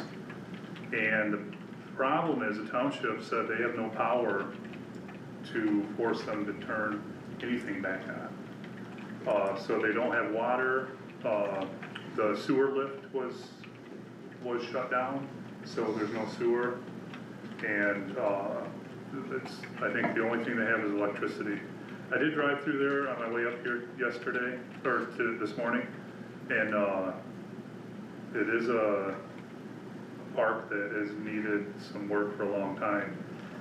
And the administrator said it probably, the owners, well, the state allocated to the owner $2 million to revamp that, but they never took that money. And the administrator said it's more gonna be of about a $15 million redo for that. Now, there's a lot of people, and there's different mobile home parks that the township contacted, and they're willing to take these people in. The problem is a lot of them are very poor and they don't have moving costs. So if anybody has any ideas, I know can pass those on to the DeWitt Township. I also, sent messages to Emily Dievendorf, Representative Dievendorf, and Senator, Sansing. They have already been in contact with the township, but she didn't have a lot of information of what, anything they had found out of what they could do. So, hopefully we can get some kind of resolution. If there's not a lot of people, there's a lot of trailers in the park, but I don't think they're being lived in. I think I saw maybe 5 or 6 that were actually occupied, looked like it, so. So, I know that, I thought, geez, there's that many people that are in that park, because I got probably like 40 emails, but a lot of them are from different counties, different areas of the state, I think some out of state, there must be, but it's pretty effective campaign they've done to get people to notice, so.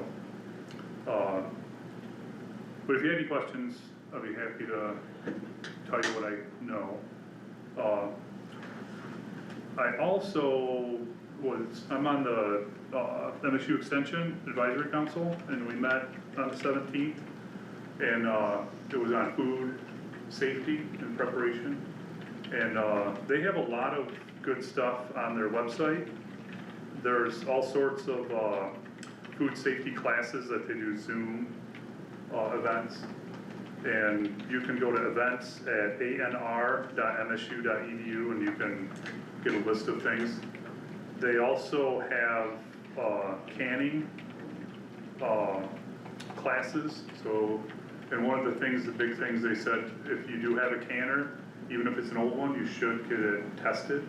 And you can take it right to the MSU Extension and they'll test it. So they make sure it doesn't blow up on you or it's not pressurizing adequately, and then you could get sick. So, and one of the biggest things that I came away with was you should always wash your vegetables before you cut them, like you have an apple or anything. She showed us that she just put a couple little drops of food coloring on an apple, and then she just cut it with a knife, and the whole inside was green from the food coloring. So everything you cut, if you don't wash it first, if there's anything on the outside of that, it's gonna go right into the food that you're eating.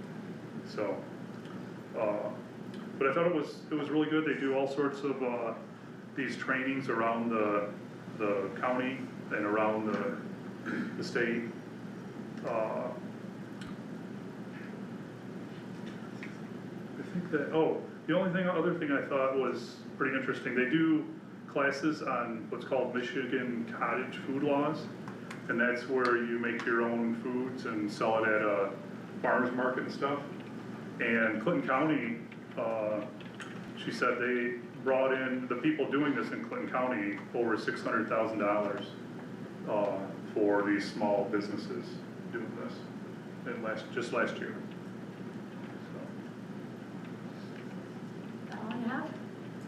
Yeah, there was a thing about PFAS contamination too in Eagle Township, but I don't know if I haven't learned too much about it, but there is a podcast they do called In the Weeds podcast, and I haven't listened to it, but I plan to. Sounded pretty good. I don't know if anybody else had heard about this podcast. Is that the area near the airport? Yeah, like on the south end of there by the county line. Yeah. I was just curious, I am aware of that. I just wondered if there was additional, but yeah, I know they've been working with the health department and as well as the Barry Eaton Health Department on that for a couple of years now. Yeah, the one thing that they were talking about was that they're looking at certain crops that can, because the PFAS is all in the soil, and they're looking at certain crops that might be able to pull that PFAS out of the soil and trap it in the right. And so I thought that was pretty interesting. Is that an experimental stage, or do they have plans to actually do that? I think they were talking about corn being able to do it, but I don't know to what extent and how many years and all that. I don't know if this is the same or not, but I know that I talked to the supervisor in Eagle, and they've got ongoing conversations with somebody from MSU on how to get rid of it, so it might be the same thing, I'm Yeah. not sure if it is or not, but. Yeah, it was pretty interesting, and sounded like a good process if they can do it. Thank you. Yep, Bruce? don't expect that again. Okay, Bob. Oh, just a couple health department updates. They've, recently ran into grants getting pulled back. $400,000 to $500,000 right now. So basically they'll be watching their budget very closely. Where was this? Health department. Because they do get a lot of grants to provide extra services. So they will be treading very lightly so they can keep an eye on everything. Is that all you have? Yeah, I'm gonna go with that's it. Okay. I just wanted to note, I was at the health department meeting with Bruce yesterday, and those are coronavirus, they're COVID funds, so the COVID is over. That is why all of those funds are being taken away, and I think the most notable fund is that was supporting the school nurses. And so that's gonna run through the end of the school year, and those positions are gonna end.